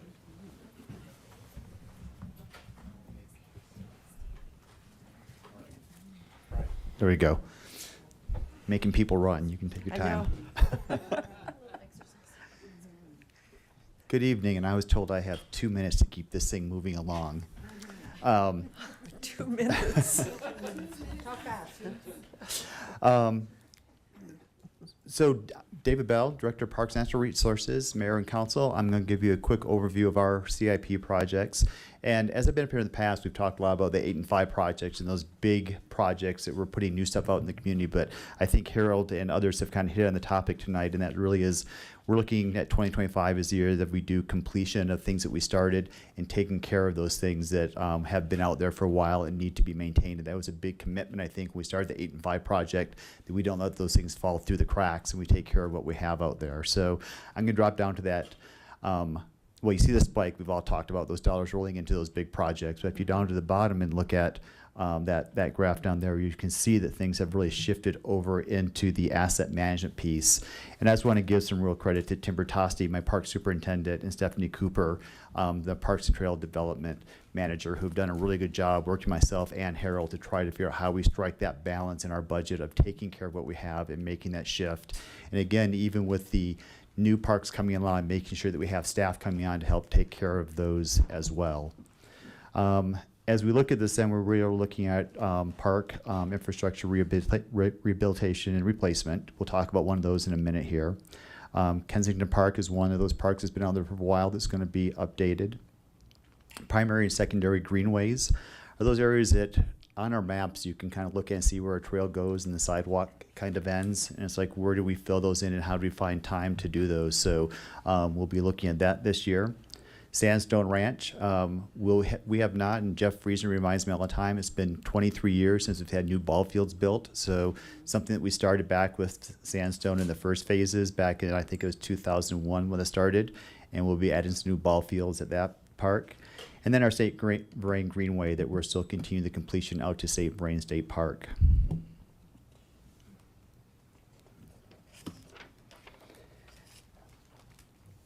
And then an example of those parks that I think we want to make sure that we're taking care of. We have the renewal project of Hover Acres Park, and that's one of those ones that as you start looking at things, and it's a park that I think that people really still enjoy. The pickleball courts out there are something that draw a lot of people, but it gets, I think we walked through with a few people, and I heard the word tired at some of these parks, is how we get those up to kind of the level of expectations of our community. Some of the things with the playgrounds and stuff, even at that point in that age, as things fail, swings and slides, the manufacturers don't warranty them, you can't get those parts. So there's a point where you have to actually replace some of those things. So we'll be looking at those renewals and replacements at Hover Acre Parks this year, along with completing those projects, those 8 and 5 projects. And again, for those of you who got a chance to go to the PRAB tour and look at that, it's been pretty impressive the work being getting done. But again, that just goes back into those be parks that we then have to maintain in the future. So that's really what we're focusing on in 2025, is finishing what we started and then taking care of what we have out there. I don't think that's 2 minutes, but I think it was pretty quick. So any questions for the mayor and council? I have a question. I love it that you're putting in the pickleball courts and things, but those are for adults. Yes. And when I look at the Hover Acres Park and you're putting in more baseball fields, et cetera, again, that's for adults. When we look at Envision Longmont and we want walkable, bikeable neighborhoods for recreation, why aren't we putting in some kind of ballparks in our, for example, this is just an example, memorial, at the Memorial Center, is that what that's called? Roosevelt Park. Yeah, that huge open space that isn't really used except for festivals and stuff. So that's frustrating to me, is that people ask us, say they don't have enough things for their kids to do, but there's not really enough walkable places for kids to go do a pickup game of baseball that isn't a private baseball club or. So Mayor Peck and Council, I think one of the things is we're doing the renewals. There's a little bit of that re-engagement with the community. We always want to make sure if we're invested that kind of money into it, we try to reach back out to the community to do it. In new parks, we're always trying to reach out and engage that younger group of people. It's a hard group to engage. That they have school, the parents are taking them to practices, they're trying to do those things. But I think it's one thing we're really working with Carmen and her group and Wayne to talk to our neighborhood groups about how we do a better job of engaging those people that sometimes we put out the flyers and say they didn't show up. And then it should be asking, what did we not do right that they couldn't show up? So I think we're trying to do a better job of that. Roosevelt's kind of interesting that you mentioned that in youth. That is one of the places we're looking at doing some stuff for, I think, some more senior activities. We hear from the seniors out there at the Memorial Building and Senior Center that if there's something outside they could engage in too. So that is something down the road we'll be looking out at Roosevelt, but it doesn't mean we can't look at youth activities as well. Okay, just wanted to throw that out there. Thank you. I don't see any other. Is she on? Oh, yeah, she has her hand. Councilmember Martin. Thank you, Mayor Peck. I'm getting questions from the public about use of public land. And this is really about funds and who pays for what. The greenways in particular are often called open space. They're not, is that correct? They are parkland inside the city? It's an interesting piece. Greenways are considered parkland, I think, within our mapping system. However, that we traditionally, before I got here, Longmont had looked at funding and ways to do that and fund those. And the Conservation Trust was a major piece of how they did that. If you look at the ballot language for the open space original tax language, it did include greenways as a way that we could spend those dollars. So it's another way we've been trying to balance getting work done, using our dollars to acquire acquisitions of open space and maintain those, but also looking at how we can support some of those other areas that open space dollars can be used for. And greenways, primary greenways can use open space dollars, but they are not considered open space as you start looking at the layers in the map and the funds that paid for them. Harold, today.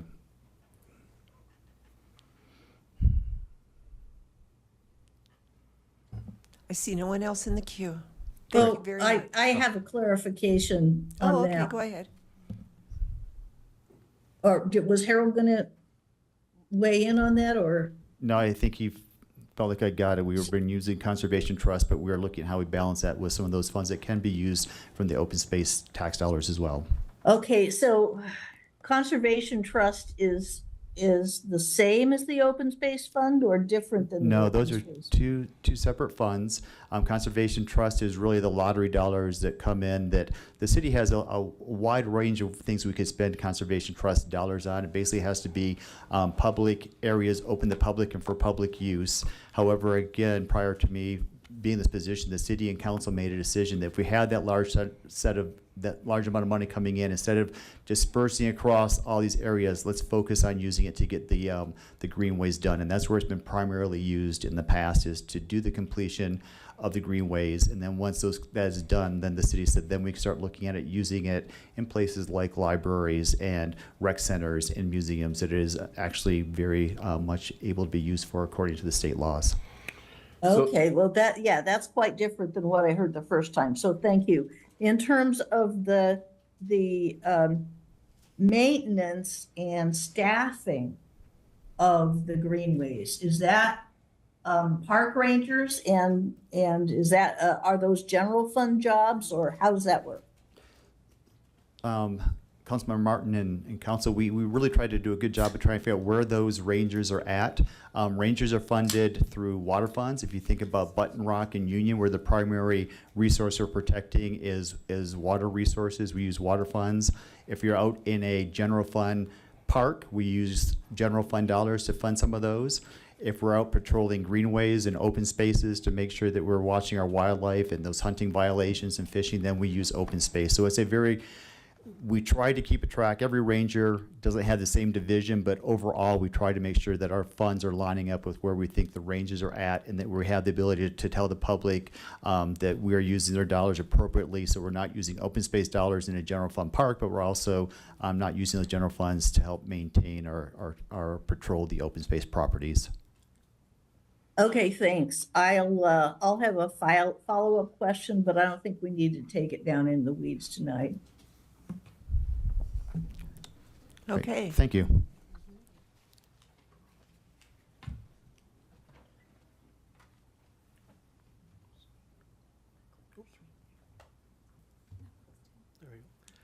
Good evening, Mayor Peck and members of council. I'm Chris Huffer, the Assistant Director of Water and Waste. Tonight we'll try and keep this short because we've been in front of you a couple times with CIP, but we'll start with sewer now. And you'll see, as you've seen on all of these graphs, that we do have some carryover that has followed through in the years, and so 2024 we do have a spike in there. But most of our work that's happening right now is asset management. At the plant, we are finishing up the project on the KMP buildings, and those are coming online right now, so those are not showing up in our CIP this year.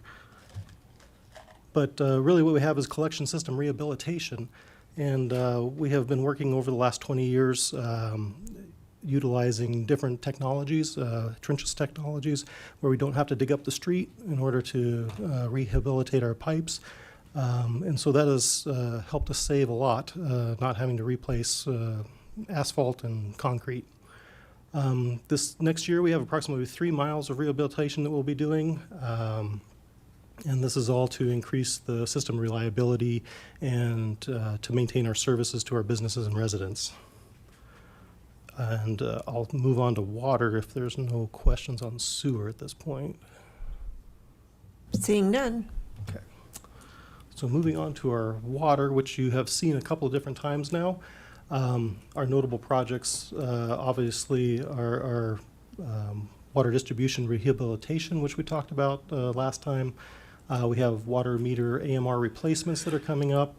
And then we also have, we'll touch on a new subject tonight of our utility monitoring and control, or our INC as we call it. As you'll see also in the charts that most of 2025 is focused on asset management, but we do have a carryover for the things that are happening.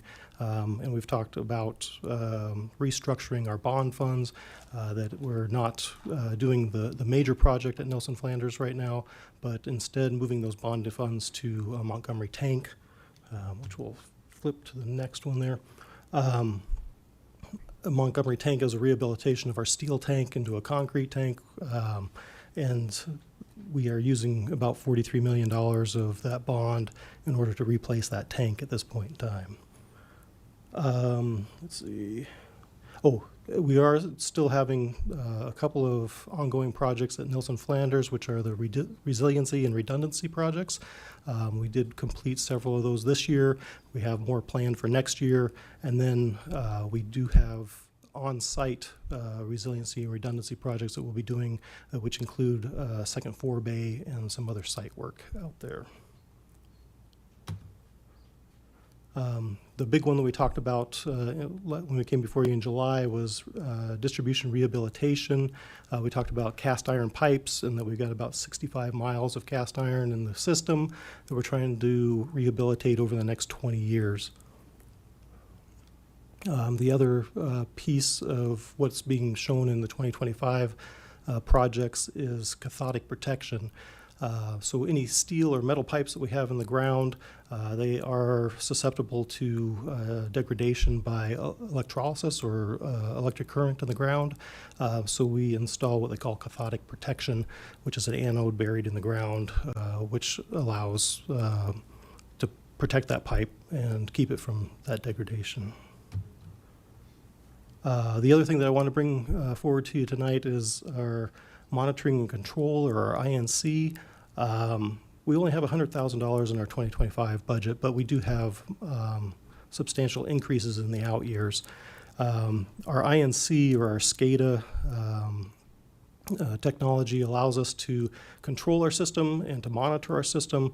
It gives us a lot of data that we can use to analyze what's happening, and it helps us with or improves the ability of our staff to control and regulate the daily processes that are going on. So that also helps us keep our number of employees down, like we talked about the last time, that we're at about 0.6 employees per 1,000 population, which is a very lean and very effective staff that we have going on. So, that concludes my presentation for water and sewer. Councilor Christ.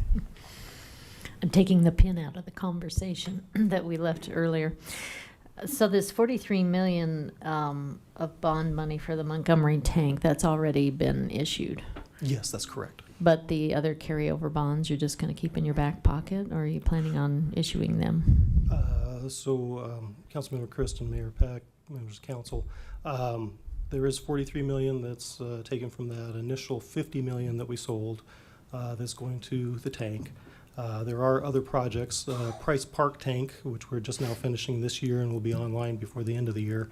We're using some of the bond money to finish up that project. We are looking to appropriate some bond funds for water master plan that will help us prioritize and to move forward in the future. So the bonds that we have issued already have allocations throughout those different projects. Okay, but you're not issuing any new bonds just yet? We're We have still the authority sort of to issue waiting. 30 million more, but we are not planning to issue those right now. Okay, I think that's wise. Now, is there going to be a rate increase with these replacements of? Yes, I don't want to go too much into that because the next presentation will go much deeper into I'm rates. just proactive tonight. Okay, we'll put a pin in that and see what you have to say. Thank you. Great, thank you very much.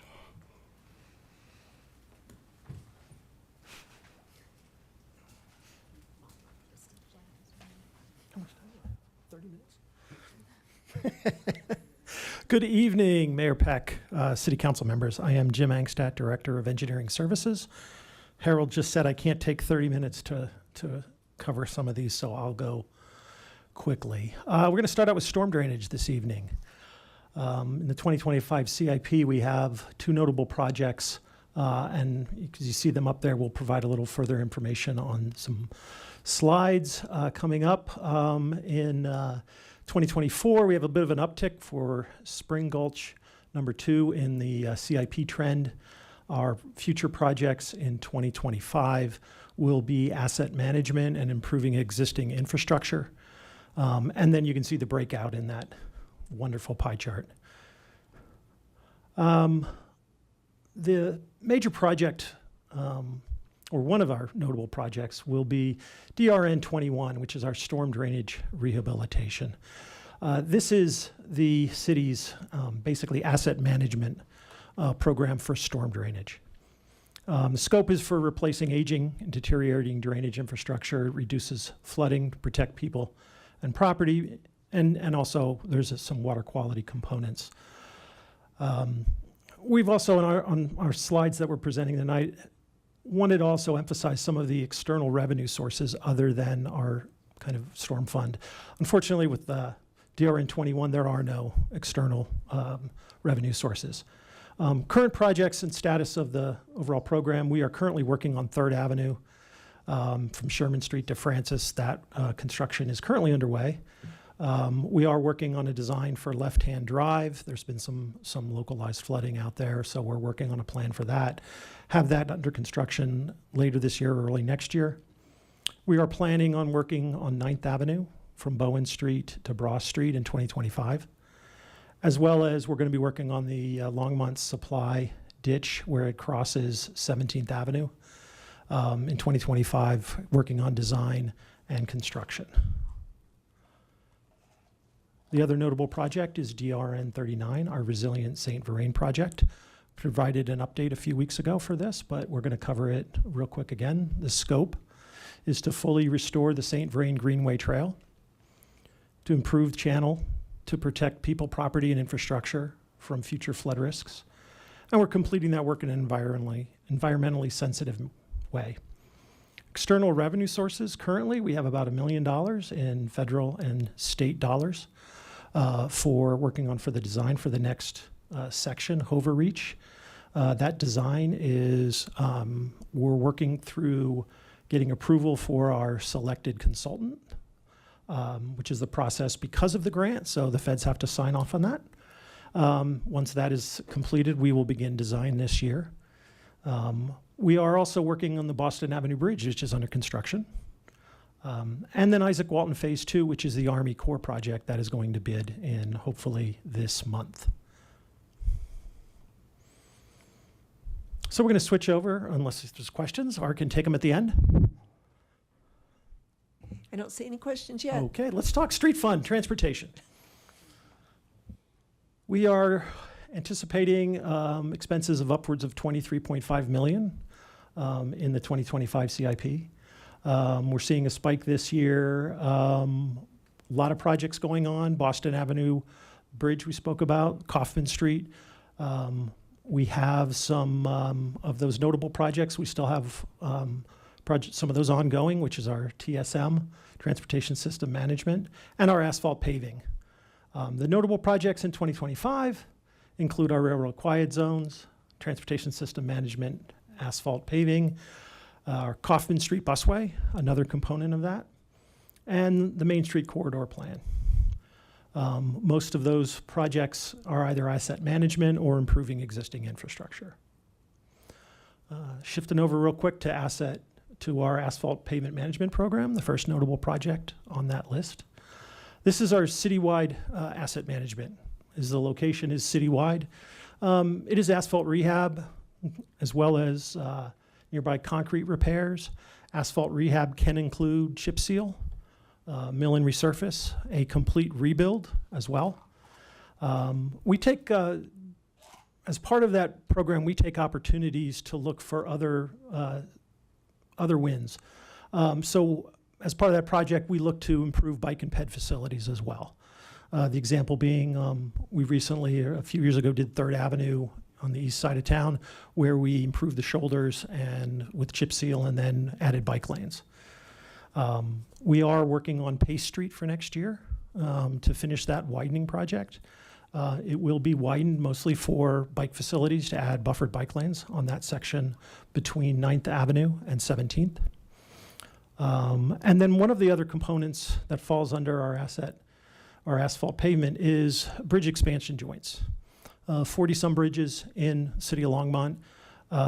Not all the joints last forever, so we will be doing some repairs this year to selected bridges as well as into next year.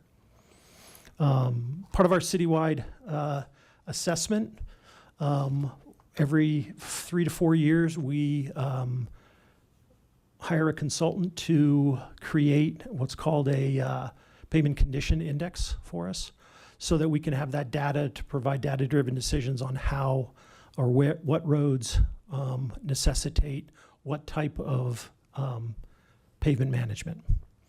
Again, external revenue sources, there's very few grant dollars for maintenance, which is what this is considered. And the current status is the 2024 construction is ongoing. And we are planning, begin about this year to start planning for 2025. TRP 11 is our Transportation System Management. Scope of this is a network of projects. Covers a variety of improvements, safety improvements, multimodal improvements. This is where we also have our neighborhood traffic mitigation program. We cover traffic signals improvements here, ADA compliance, and this is where we currently have included funding for Vision Zero improvements. Similar to this year, we have about $400,000 to $500,000 budgeted for next year for any improvements we undertake. I also could use that as match for grants as well. Currently, we have 2 projects, major projects, the Sunset Street and State Highway 119 intersection. We are anticipating getting that out to bid later this year for construction in 2025. as well as County Line Road, 17th Avenue to 66. We're improving the bike lanes or widening the shoulders out for buffered bike lanes. That is where our those two projects is where we have external revenue sources in federal state grants for upwards of $4.5 million. So we are continuing our efforts on our Sisyphus-like project of railroad quiet zones. If you don't know who Sisyphus was, please Google him. So location, we're currently working on what we call Package 1, which is 3rd Avenue, Longs Peak, 9th and 17th Avenue. That project, we put it out to bid earlier this year and got one bid that was pretty much twice what our budget had. So we're recrafting the project, anticipating getting it back out to bid within the next 2 months. We talked to the contractor, we talked to a number of other consultants, and we've reworked the project a little bit, and we feel we have a good plan to move forward to actually get bids in and move forward with the project. While we are moving forward with that, we are also working on Package 2, which is 4th, 6th, and 21st Avenue. Anticipating that as we finalize the design this year on that, we will have that out to bid hopefully in spring of next year for construction. We do have external revenue sources. That is the Federal Railroad Administration grant for $4 million. As other grant opportunities have come up, we have applied. For follow-up dollars, we have not been successful, but we will continue that effort. Coffin Street busway improvements. The section from 2nd Avenue to 9th Avenue is currently under construction. This portion of the effort is from 1st Avenue to 2nd Avenue. It's continuation of the improvements that are up for the north, multimodal improvements, widening out the roadway, asset management components of that, improvements to drainage. That design is 30% complete. We are anticipating construction in 2026. While this section does not have any grant dollars affiliated with it, the 2nd Avenue to 9th has a federal state grant dollars of upwards of $7.5 million. TRP 137, the Main Street Corridor Plan. This effort is the intersection of 21st and Main Street. We are currently looking on studying the intersection and design for multimodal improvements, including some Vision Zero and pedestrian safety efforts. We're coordinating with RTD on it. It does have $1 million grant associated with it. We are currently in a study phase, but we will be beginning design early next year. And with that, I'll open it up to any questions. So far, I'm not seeing any. Well, there's Diane Christ, Councilor Christ. I am taking the pin out. You want me to get Chris back up here to talk about that pin you keep pulling in and pulling out? The storm drainage fund is not adequate to do the storm drainage work that you're proposing. Is that correct? The storm drainage fund that we pay in our utilities. Yes. It is adequate, or we currently it is adequate. Okay. At this time, we have more than enough dollars to do the work that's anticipated for 2025. Okay. And so I think the expectation is that the tax we pay for transportation on the sales tax will pay for all the asphalt paving we will ever need. Would you like to address that topic?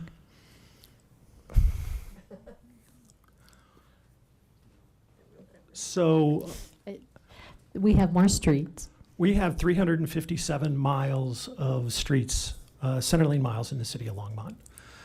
We have over 100 traffic signals. I don't know how many flashers we have. We keep adding RRFBs, those blinky ones all the time. We have a lot of asks in the city of Longmont. And I think we have a pretty good plan put together for what roads we need to pave, okay? Which is a component, we've ramped up a component of chip seal, which provides kind of worn asphalt, more longevity. So at this time, at least for this budget next year in 2025, we would not be looking for an increase to the sales and use tax, the 3/4 cent. Okay. Ultimately, do you think that Vision Zero is going to diminish the wear and tear on the roads that we have? And that we'll sort of compartmentalize them into our arterial roadways? I don't see Vision Zero as having any impact on the quality of our roads. Okay. You don't think it'll improve the quality as we go more towards biking and we have a slower speed and? I think it'll improve safety in the city of Longmont, but I don't think it'll add to the quality or deteriorate our roads anywhere. Okay. Then also, we're asking developers to do more work on the roads as we do development. So that was kind of part of how PACE got improved. Is that correct? So when developers when they develop in the city, they are required to improve, depending on what their traffic study may indicate, they are required to improve certain portions of their frontage. Complete the curb and gutter section, widen the roadway out, or provide pedestrian facilities, provide landscaping. So they have opportunities, and have in the past, to, in lieu of doing that work, paying into a fund.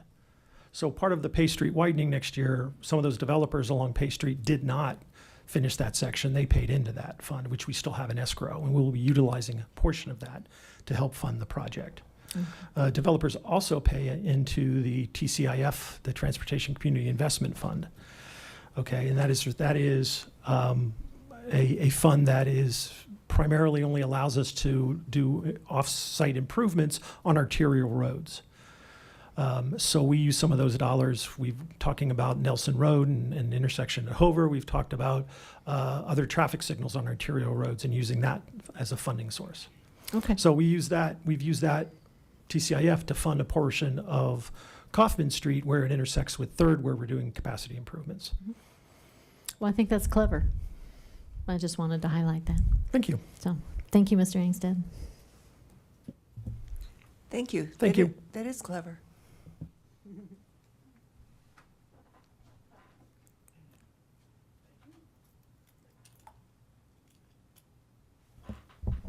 All right, so these are just some of the topics that we're going to be discussing in our next budget presentation on September 10th.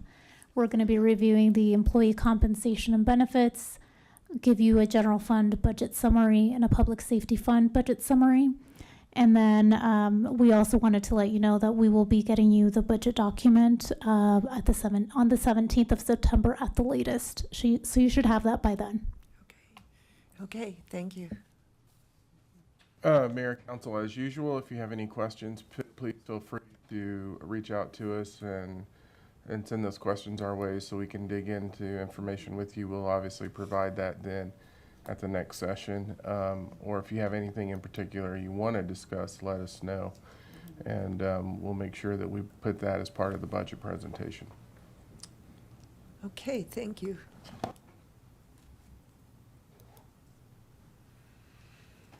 And now we are at the water rate study.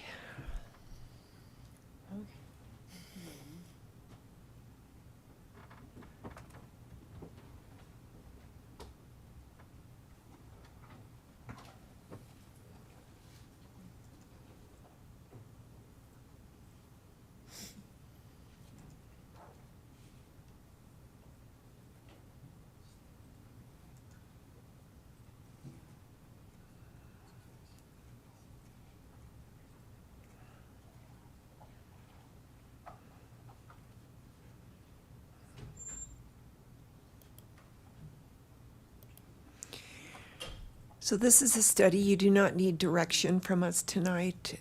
This is just information, am I correct? Well, I am. There you go. I am, sorry. Yes, I am seeking some direction from you. Okay. So let's step through this. Okay.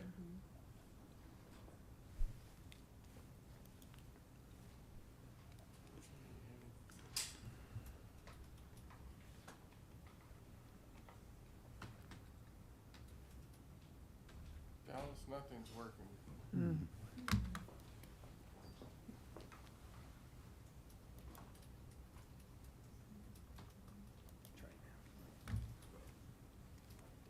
Okay.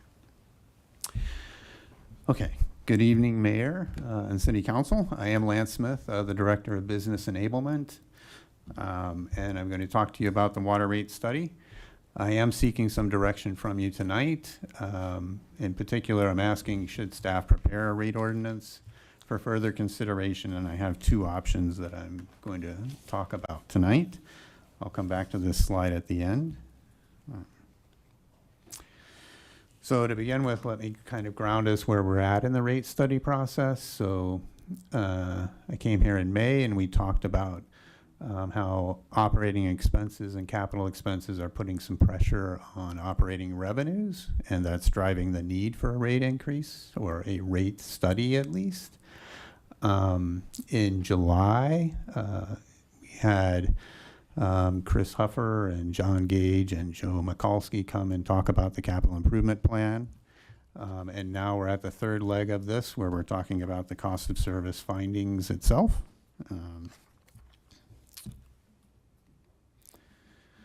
So in May, we talked about this graph and how the gap between the operating revenues and the operating expenses is changing. This is leaving less and less room for operating revenues to be used for either capital projects or debt service associated with capital projects. And as we'll see on the next slide, in July, we talked about how this is happening at a time when we've got additional capital needs. So as I said, in July, Joe and Chris and John came and talked about the capital improvement plan. This discussion focused mainly on the first 5 years out and how investing in water assets is critical to providing safe and reliable drinking water to our community. Those investments, those capital investments are typically part of ongoing asset management renewal programs, and that would be the line towards the bottom that says 15 plus additional CIPs for $26 million. There are other projects, however, in the capital improvement plan that are not routine, but that are necessary to maintain the backbone of the water system.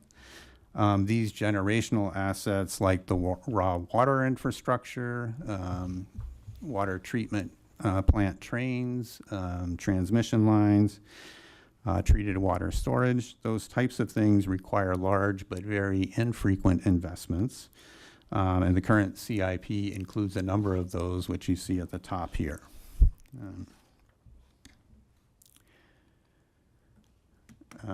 So as we talk about operating revenues, it's important to keep in mind what operating revenues are used for.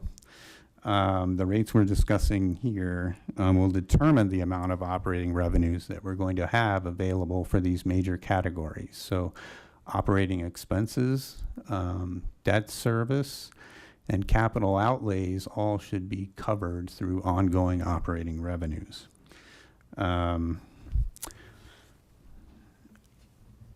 Anytime you see those bars collectively above the orange line there, the orange line represents 100% of operating revenues in that year. So anytime we've exceeded that bar, we've either used available reserves or we've benefited from other revenues that were higher than we had anticipated. Those other revenues could be raw water leases, they could be oil and gas royalties, could be interest. Those types of things are not stable year over year, and so we're going to try to focus mainly on operating revenues here. So there were a few challenges with this rate study. Inflation, we've heard inflation a few times tonight, but inflation was certainly a challenge. Long-term inflation as measured by the Consumer Price Index is about 3%. Recently, we've seen higher numbers. We do expect it to come back down, but exactly when and for how long is kind of an uncertainty that any rate study has to deal with. Operating income. Operating revenues have been about 8% below forecasted revenues since 2019. At the same time, operating expenses have been about 12% more than forecasted. So the combination of less revenues than anticipated, higher expenses than anticipated means that there's less operating income left that's available for capital projects or debt service. Add to that kind of the additional capital needs. So the previous rate study was based on a CIP that included $40 million in capital needs in the first 5 years, and then an additional $30 million in the next 5 years.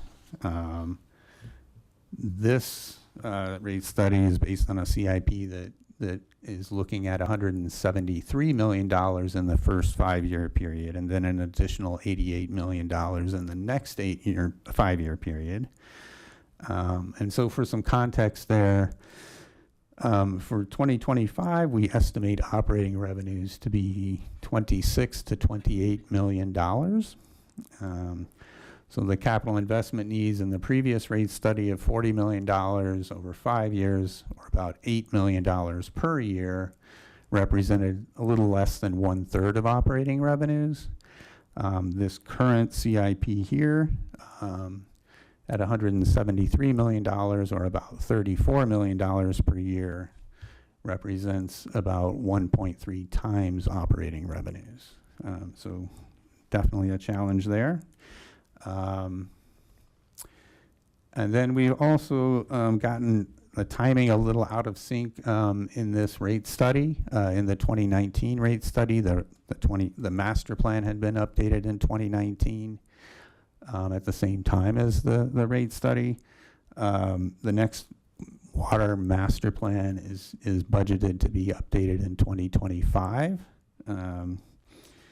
And so the reason that's important is because the water master plan drives the CIP, which helps determine the revenue requirements we need in a rate study. So if we adopt the rate schedule this year, we are setting the amount of operating revenues available before we've gotten a chance to update that master plan.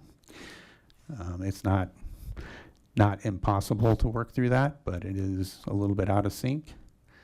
So with that, there are kind of general assumptions to the rate study. So I'm assuming higher inflation based on what we've realized in the last few years. I'm also assuming that any debt that might be issued would be rated as AA bonds. That means that the costs associated with issuing that debt and the expected financial performance associated with those debts is in the rate study here. We're assuming a little bit of customer growth. Demands for water will be similar to what we've seen in the last 5 years. And then conservation will reduce those demands slightly on an annual basis. Those are general assumptions in the rate study. And I've also assumed that additional debt issuances may be considered.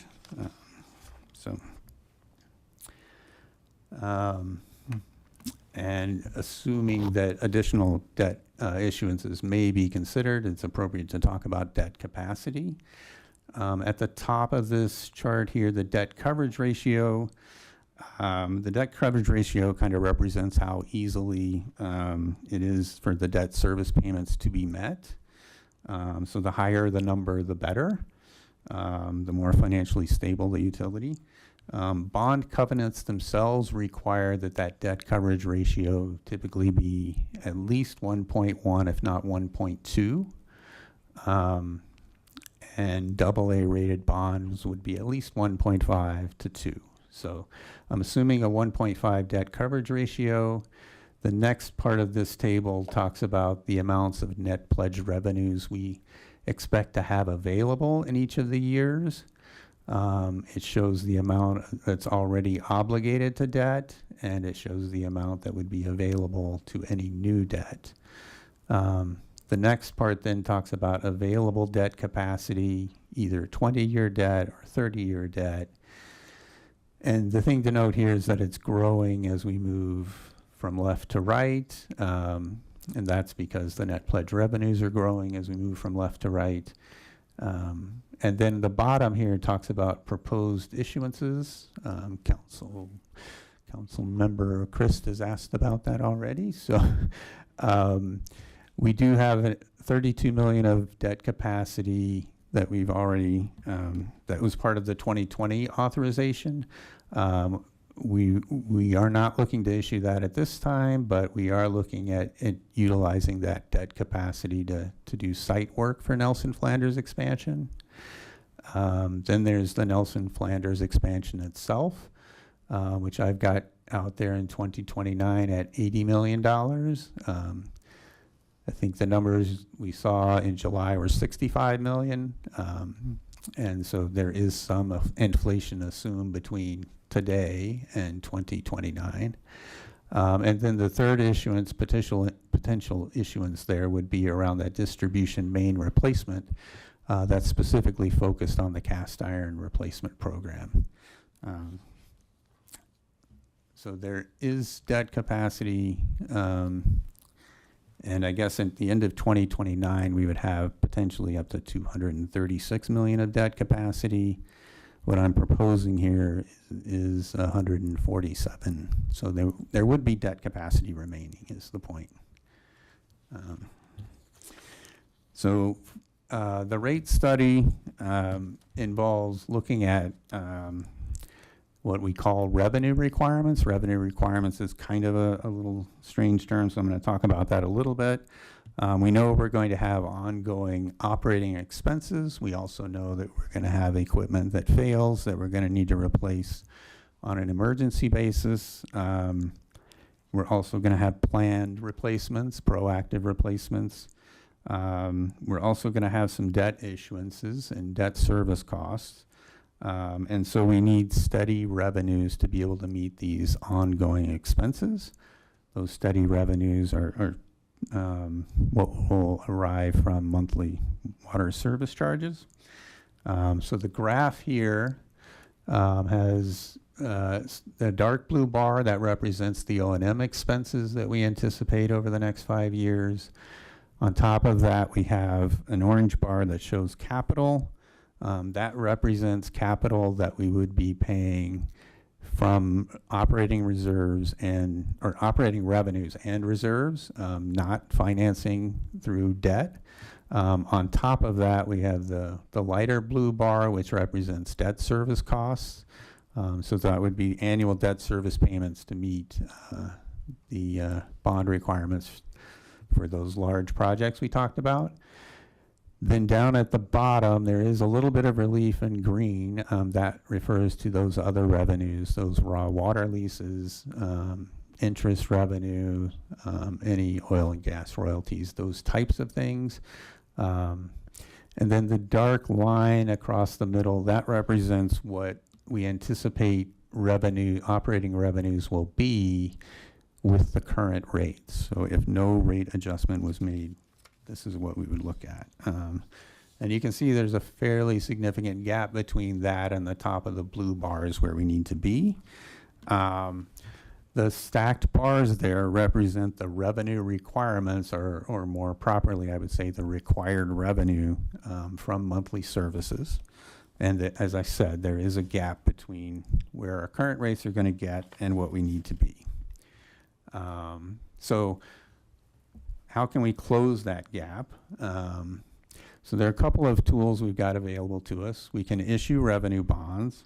Now, revenue bonds can reduce near-term revenue requirements, but it does so by obligating us to longer-term debt.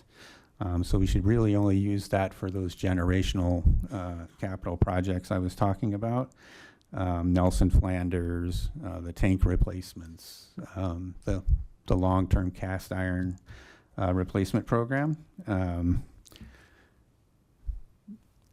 We can also delay capital investments.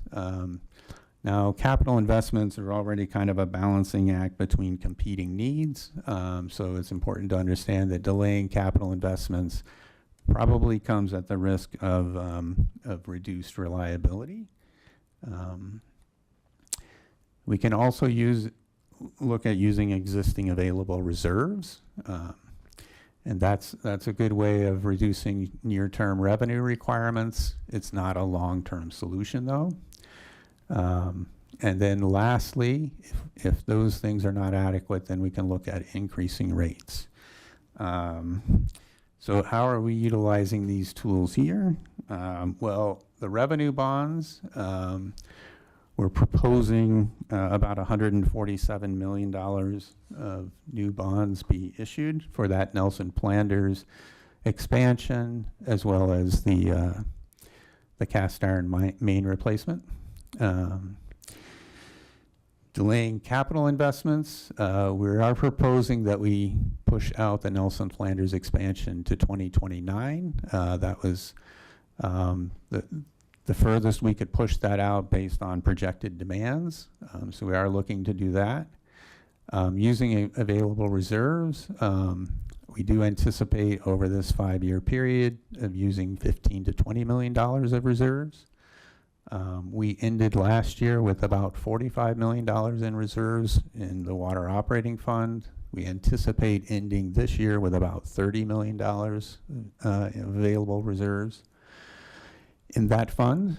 And then lastly, we will need to look at adjusting rates. And so here I'm suggesting that we consider adjusting rates annually 9 to 9.75%.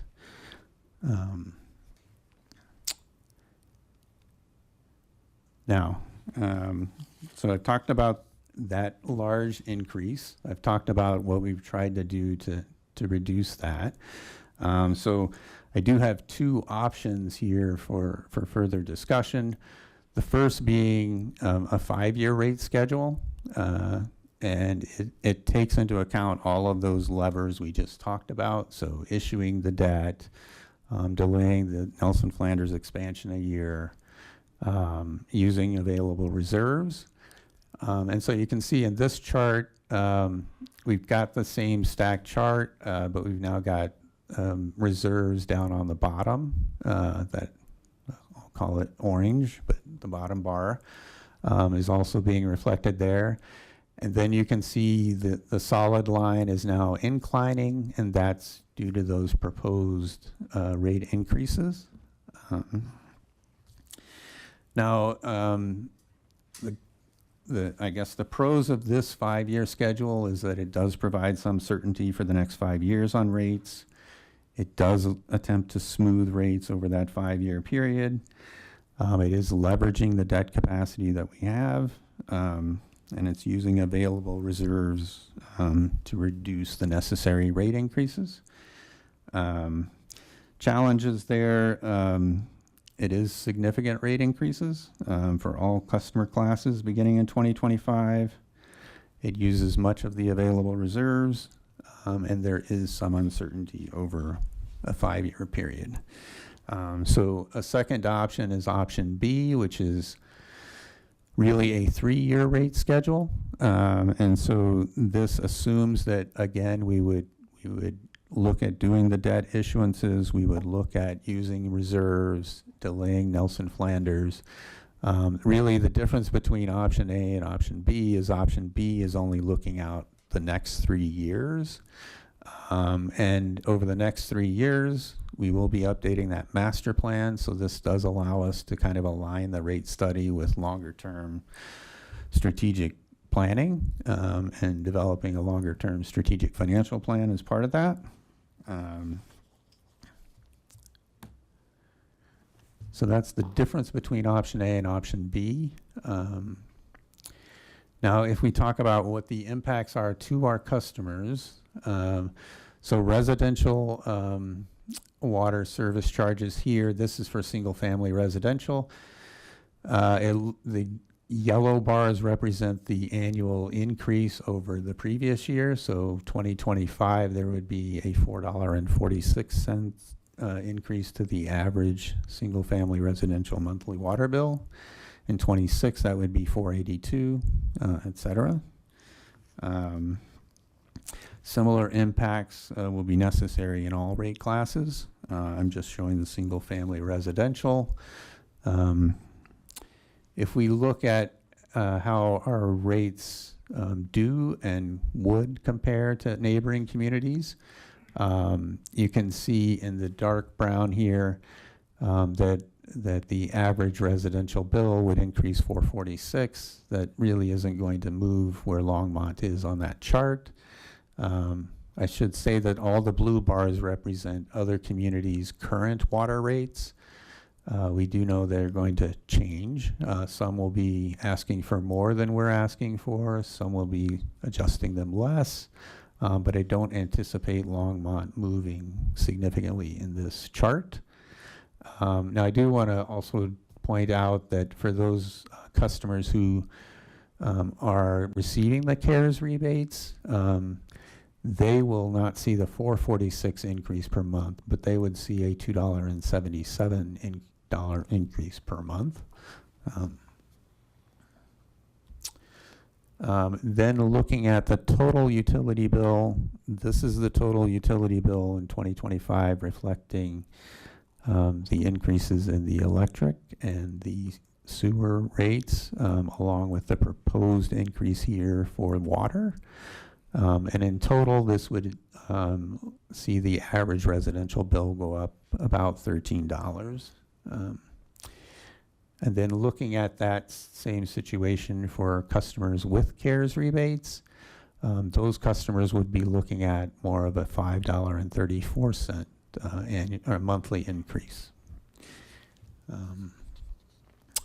So that's kind of the end of the presentation. So I've kind of got us to the point of discussion here. Thank you.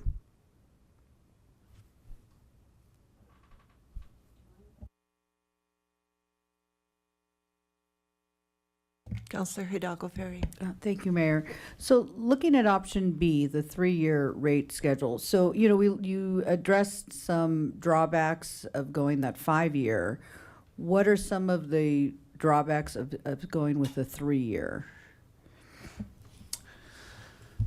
Well, we'll be discussing it again in 3 years. So it's just, it's short term. It is So short term, that's- yes. mhm.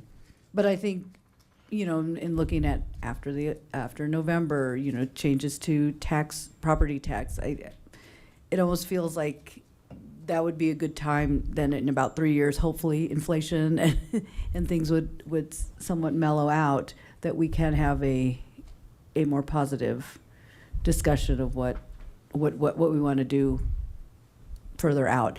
And then in the event, you know, we come back, and whether it be 5 years or 3 years, to look at long-term, will we ever be in a position that we'd be able to reduce rates? They never go down. They never go down. I know, I just thought I'd ask. Yeah, I mean, that, I couldn't sit here and commit to a rate reduction, but what I can commit to is trying to make sure that rates are they're sufficient to cover our costs, but not excessive. And then when we look at the big picture and looking at where we compare with other municipalities, we're in a pretty good spot as far as, you know, we're kind of in the mid-range, and, you know, and then thinking about other states, we're in a pretty good spot as far as what we pay. But we also want to make sure that we're not overextending what our customers can provide. So thanks. Councilor Christ. Do you mind going back to slide number 6, please?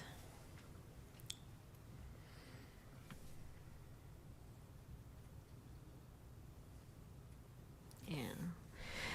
It's interesting, you kind of touched on this. One of my first questions when I looked at this was, what happened in 2019 that's different from 2023?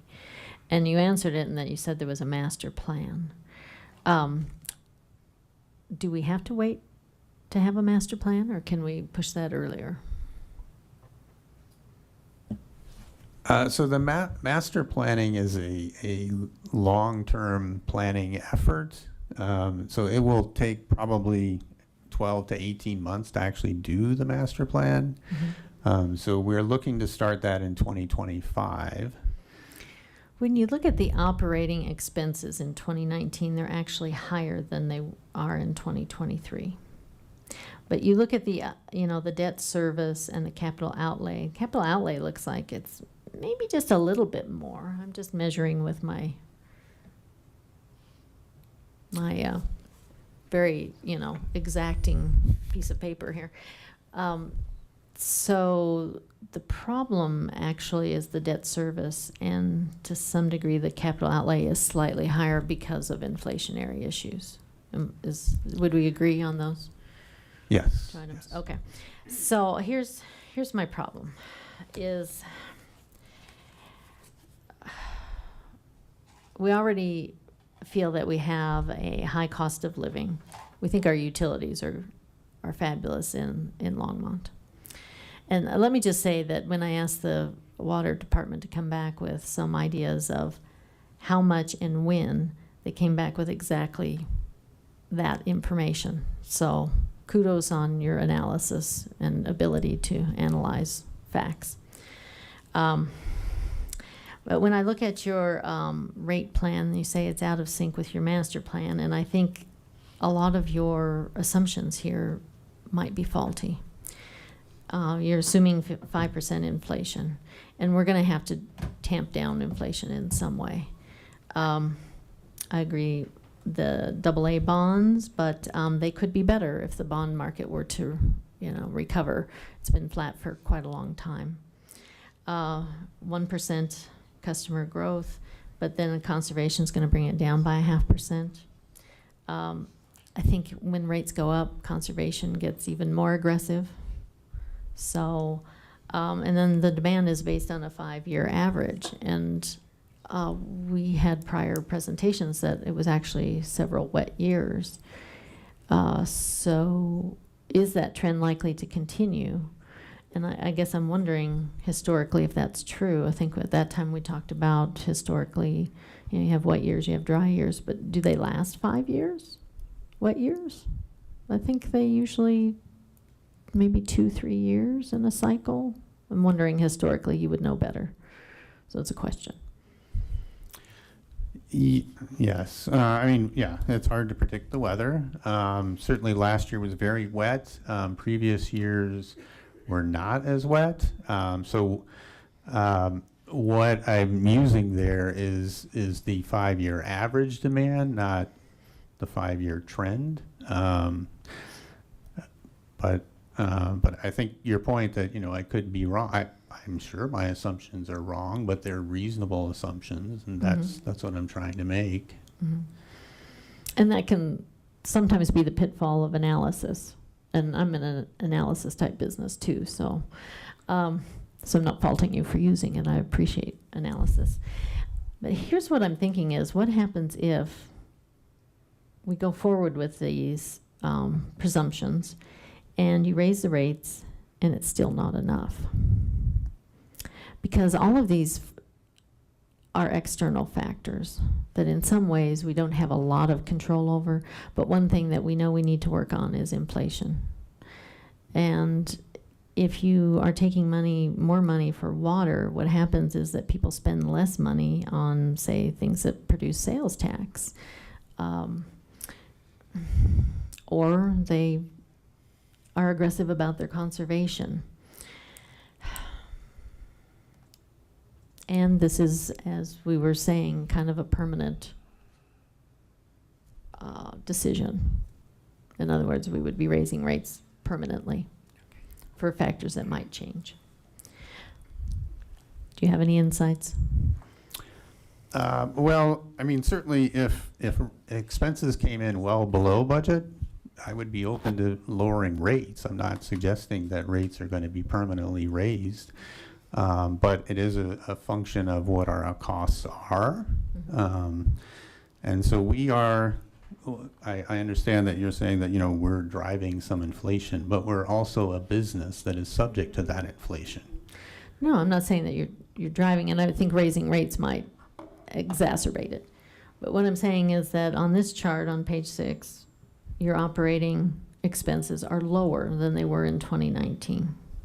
But what is higher is your debt service, which is a function of issuing those bonds in a flat bond market. And the other thing that's higher is the capital outlay, which is related to inflation and higher costs. So it's really a timing issue. Am I right?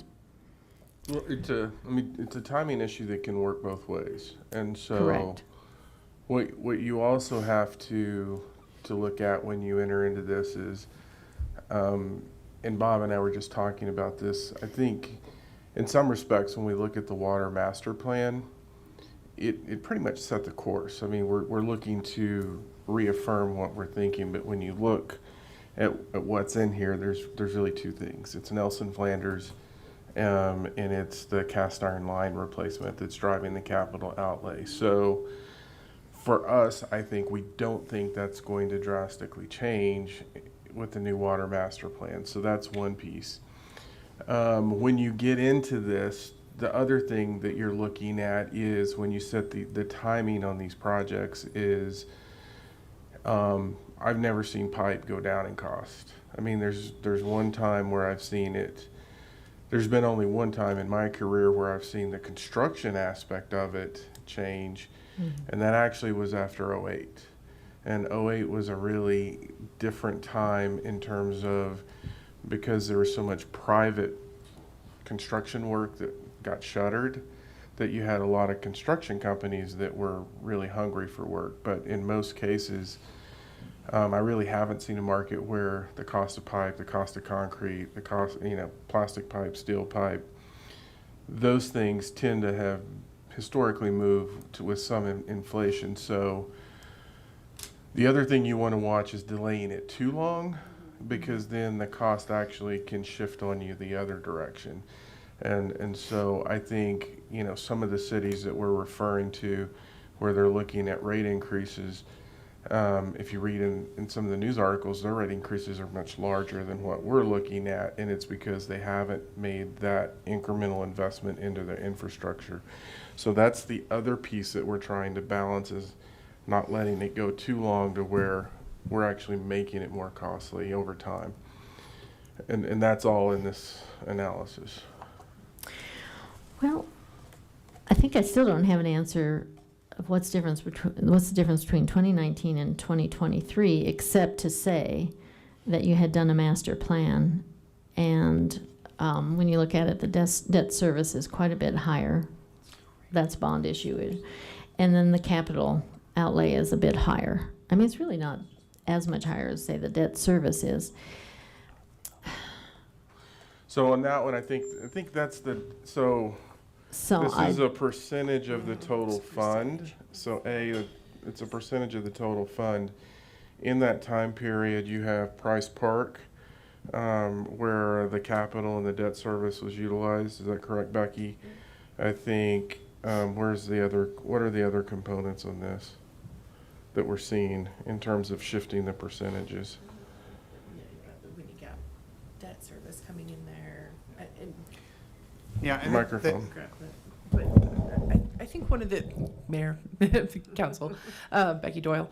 One of the important things I think to note here is the x-axis, or the y-axis on the left there, is a percentage of the revenue. So the revenue between 2019 and 2023 also increased significantly.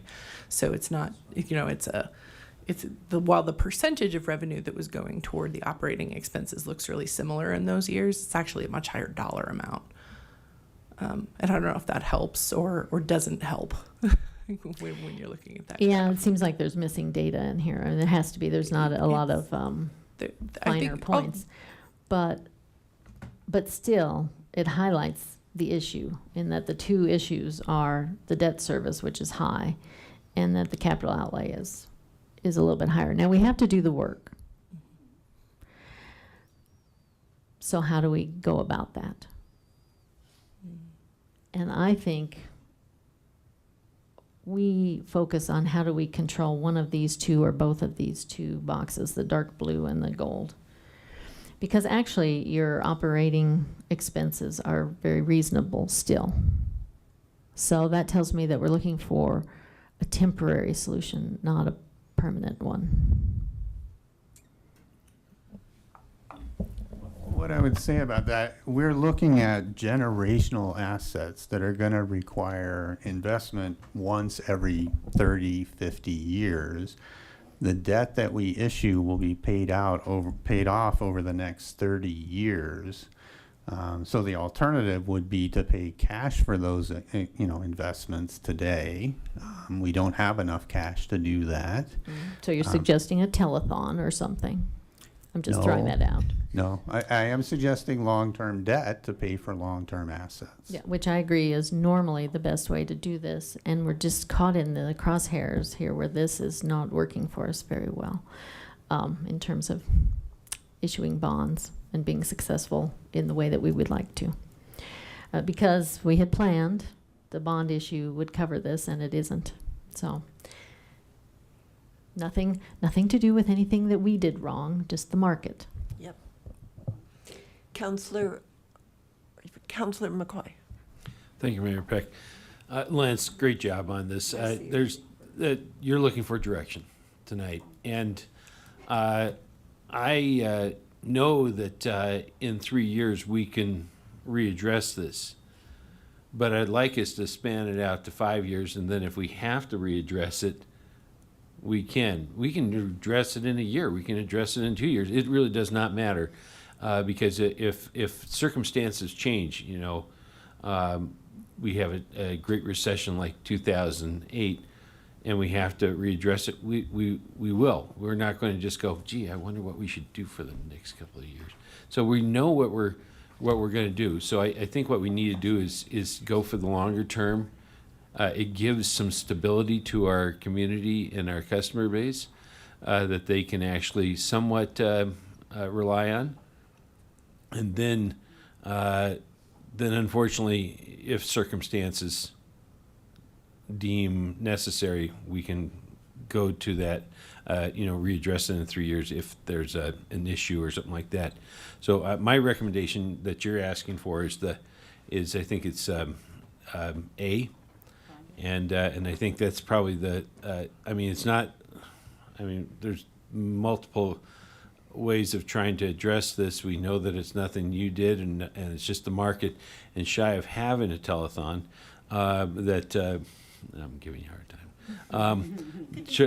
But that sort of thing is probably we just have to roll with the facts that that's not something anybody wants to hear. I get it, but I also realize that the price of beef and chicken and pork and anything else that is a staple in people's diet and lives is going to consistently go up. I mean, I don't feel like we're going to end up getting price gouged like we're seeing with some industries that are out there for consumer goods. So this is something I think that we can live with and hopefully communicate to our constituents and the public that it's a necessary situation. We don't want a Flint situation. We don't want these other negative things where things start falling apart, because that just that's not what Longmont's about. We don't wait till it is falling in on our ears. So that's my recommendation. Councillor Martin. Mayor Peck, I'm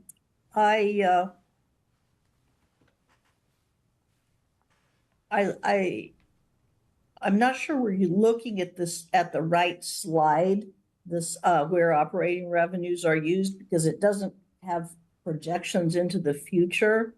But do you have a better?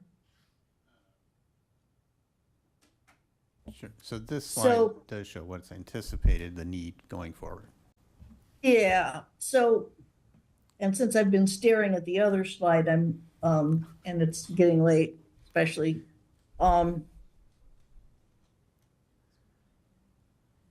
so so we've got a debt service number. And what our economic projections are now are that the cost of debt service is going to go down, right? Because interest rates are going to go down. Is that correct?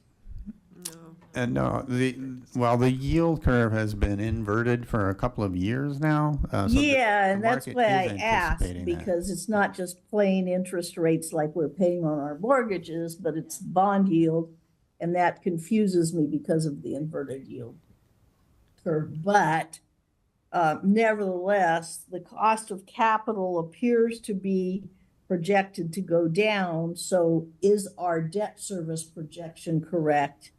And second, I kept hearing we got to tamp inflation down, but inflation is already tamped down.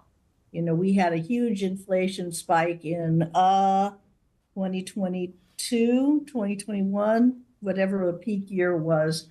And now it's back down to 3% or even a little bit under again. So, and again, I haven't looked at these numbers, but do they reflect those realities, or are they an assumption that the conventional wisdom, which is that inflation is still going up, because that's not what we've experienced. What we've experienced is a one-time increase in the cost of materials. That's not the same thing at all. So what I'm asking is, are these rate increases too high because we're assuming that debt service is going to go up more than it's really going up, and that inflation is going to go up more than it's really going to go up? Thank you. Perhaps I would say on the interest rates, we did look at what the current cost for AA rated revenue bonds are for municipal debt. So that's what's used in the model. That could go down potentially. As far as the inflationary concerns, yes, I do expect inflation will come down. And exactly how long it's going to stay at that level, I'm not sure. But ultimately, if I can get to I just went past it. So here's option A. You can see that green line is what we would anticipate expected revenues to be. It is not in any of these years above what we anticipate our revenue requirements to be. So I don't think that we're really at much of a risk of overinflating rates here at this point. Okay, well, so as I said, it's late, but I'm not sure I understand why we're not overinflating rates if our assumptions are that inflation is going to increase. That is, the cost of goods is going to increase when we don't really have any expectation that it will at this point, and that the cost of capital is going to increase when what we think is going to happen is that the cost of borrowing is supposed to drop this month, when the Fed speaks. So I'm just asking whether these assumptions are consistent with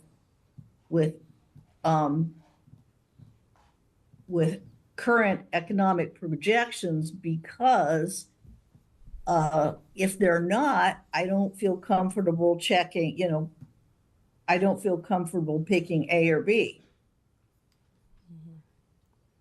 Mayor Peck, Councilmember Martin, if I can offer a perspective here. Most of what we're seeing here in terms of inflation is just realizing the inflation that has already happened. We're not. Now that makes sense. Yes, yes, we have some projected inflation moving forward, but that's not the bulk of what the impact is here. It's really recognizing how much costs have increased. Since last we did a really comprehensive review of the long-term financial plan in this way. And then second, to your point, Councilmember Martin, about the cost of capital here, I think what you're seeing is just that we're issuing like it's additional issuances. It's not really the interest rate or the cost of issuing that capital that's driving that revenue requirement. It's just issuing $147 million in bonds is going to necessarily, drive that blue bar much higher than it has been. And we may do a little bit better than the assumption on interest rates, depending on market conditions at the time. But these are market informed assumptions that are coming into the model, and I think that was your primary concern. I think the other thing I'd add to this is whether you picked option 3 or option A or option B. One of the things that we're going to do with you all on an annual basis anyway is review this and let you know what we're collecting in terms of revenue, what that looks like. And so to the point of, well, what's the interest rate in the model? If they're looking at 4.5% and let's say the interest rate goes to 3.5%, we're going to be talking to the council that's in place at the time and saying, well, here's what shifted and here's what it looks like. And so the discussion will be potentially, do we actually do the increase that was projected because maybe we don't need it? Do you look at it in terms of a stability reserve in the future? But we're going to base that on what we're really seeing in the market at that time. So I don't want council to think that if you say this is what we're going to do, we're just going to unilaterally do that every year. We're going to do a financial analysis and go over that with you and let you know, are we collecting at the right amount? Are we over collecting? Are we under collecting? Based on the real world factors that occur when we issue that debt. And it'll be in a conversation every year as we're looking at this. Okay. Councilor Hidalgo Fehring. Thank you. I just have a quick question. In looking at even in option A and option B, looking at 2029, the capital and the debt service, is that because we've postponed the Nelson Flanders expansion and then this is the year we're going to be picking it up? So that's why that area, and I keep flipping my thing over, sorry. That's why we're seeing that significant increase in that. So I just, kind of want to make sure that, folks keep that in mind. And yeah, so I just wanted to clarify and thank you for that. Yeah, that was it. Okay, 2 fast questions. First of all, what funds the reserve account?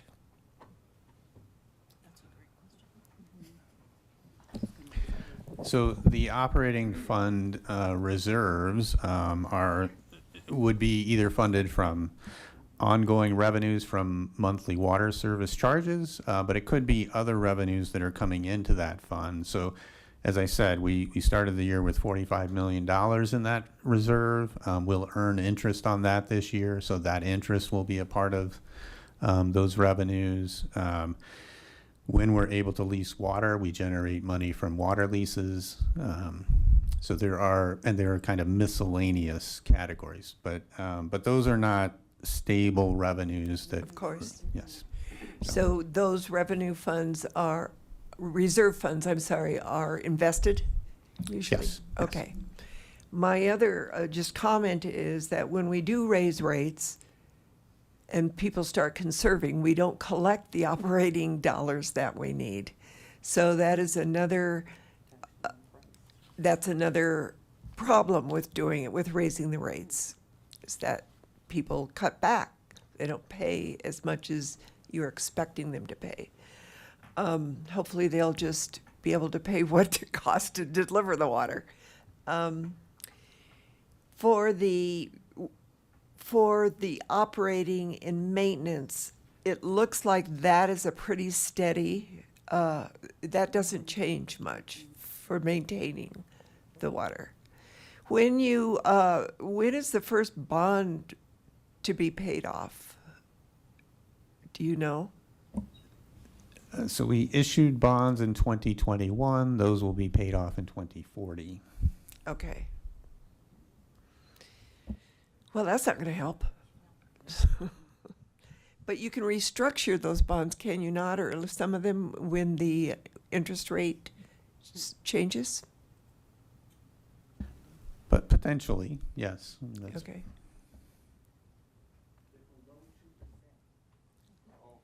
What? So What? the answer is no, because they're below 2%. Oh, that's right. We got the great deals. I remember that. Oh, man. So let's, counselors, we need to give a decision here. Counselor McCoy said he wanted to go with the 5-year plan. Counselor Christ.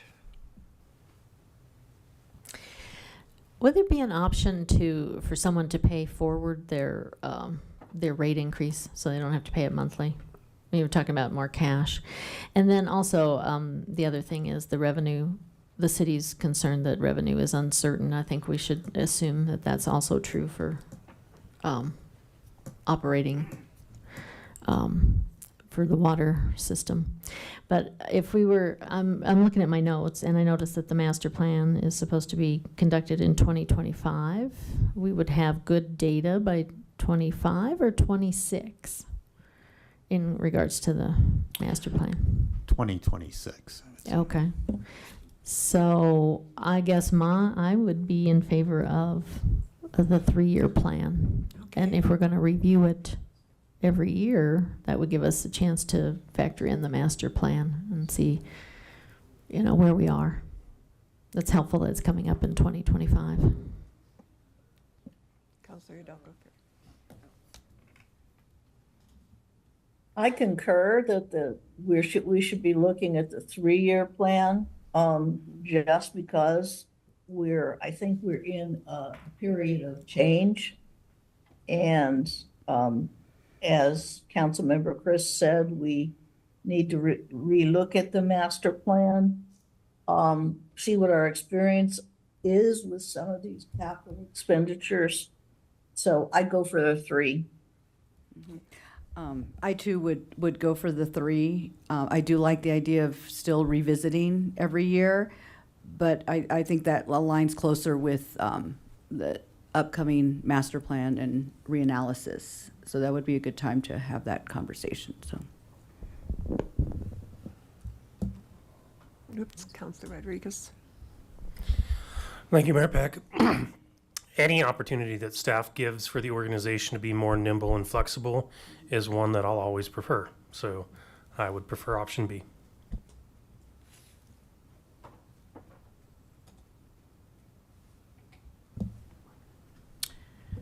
I myself agree with Councilor McCoy. I think we should go with the 5-year plan. Since we're going to revisit every year and we can modify. So myself, I think we should go with option A. And I'll be a B.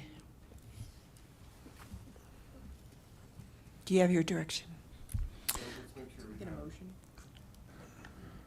So I may need a motion on this one.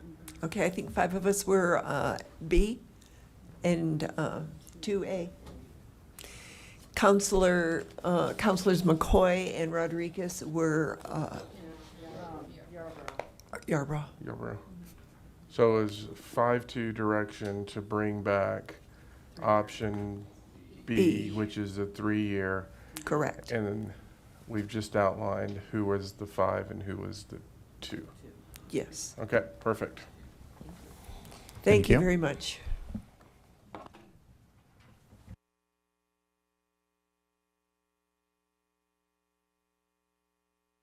We are now at Mayor and Council comments. Councilor McCoy. Well, I'll be brief. I just want to give a shout out to my favorite constituent out there, my wife, and as of Thursday, will be married for 32 years. So I appreciate her putting up with late nights at City Council and everything. So thank you, Maureen. That was very nice. Councilor Christ. So we were invited by Gary Hodges to go to a presentation at NOAA. And I actually attended. You have to be sponsored to attend one of the conferences at NOAA. And a gentleman from the U.S. Government Service spoke about hydrogen. And I really wish more of you had been there because you know more about this than I do. And what I found out is that the problem with hydrogen is that no one has found it in great quantities, but the government service is looking for it, and they actually have found a quantity of it and are drilling for it in Nebraska. So we are further along than we think we are, and that was fascinating information. So thank you to Gary Hodges for sponsoring a group of people, and there were a lot of very science-oriented, smart people at that conference, but there were a few people from our sustainability board, one of the new appointees, and a few other faces I recognized but couldn't name. So, all right, thanks again. Councillor Hidalgo Faring. Thank you. So, I wanted to put this out there since I don't think we will be having a pre-session. So, on November 12th, we will be, the Youth Council has invited City Council to attend their Youth Council meeting. They wanted to ask us a few questions, and wanted to know if you all would be available. It's a Tuesday, but it's at 4:00. So I just need to get back to Jenny. So if you can send me an individual email or let Dawn know. Can you send it to? I can see if I can send it to Dawn and have her forward it out to you all with information. So yeah, keep that bookmarked in your calendars. Thank you. Thank you, Councillor Yarbrough. Yes, thank you. I just wanted to say thank you for council for approving the internship. That was just amazing to see these wonderful people working with the city, and hopefully one day maybe our future employees here for the city of Longmont. And thank you to staff for showing your expertise and knowledge and being kind and inclusive to them, so much so that they learned a lot and really enjoyed being and working with the city of Longmont. So I just wanted to say thank you again for my co-counselors for approving that. Thanks for the motion. Yep. Councillor Martin. Thank you, Mayor Peck. Two things. One, on the subject of hydrogen, while it's great that a supply of natural hydrogen has been discovered, the real buzz for the next decade around hydrogen is electrolyzed hydrogen from excess renewables. Which is a whole infrastructure that needs to be built out. So it's not going to happen too fast because you can't get too much of it because you can't store it. So anyway, I just wanted to reset what the abundance of hydrogen means. But the real reason that my hand was up is because September 14th is the Longmont Air Show. Yes. And I think that the airport brain trust did a really fine job of trying to untangle the restrictions that the FAA is putting on us these days, and really gave us a lot of clarity about that. And I don't know if that's a reason to be more of airport boosters, but it seems like it to me. And I was an airport booster anyway, so everybody come out and see the air show on September 14th. It's free. Thanks for the reminder. All right, seeing no one else, city manager reports? No comments, Mayor, Council. City attorney? No comments, Mayor. Thank you. Can I have a motion to adjourn? Second. It's been So moved moved. and seconded by Councillor McCoy, moved it, seconded by Councillor, I'll take Yarbrough. She didn't say anything. Yeah, I'm going to take her anyway. Hidalgo Faring. All those in favor? Aye. We are adjourned.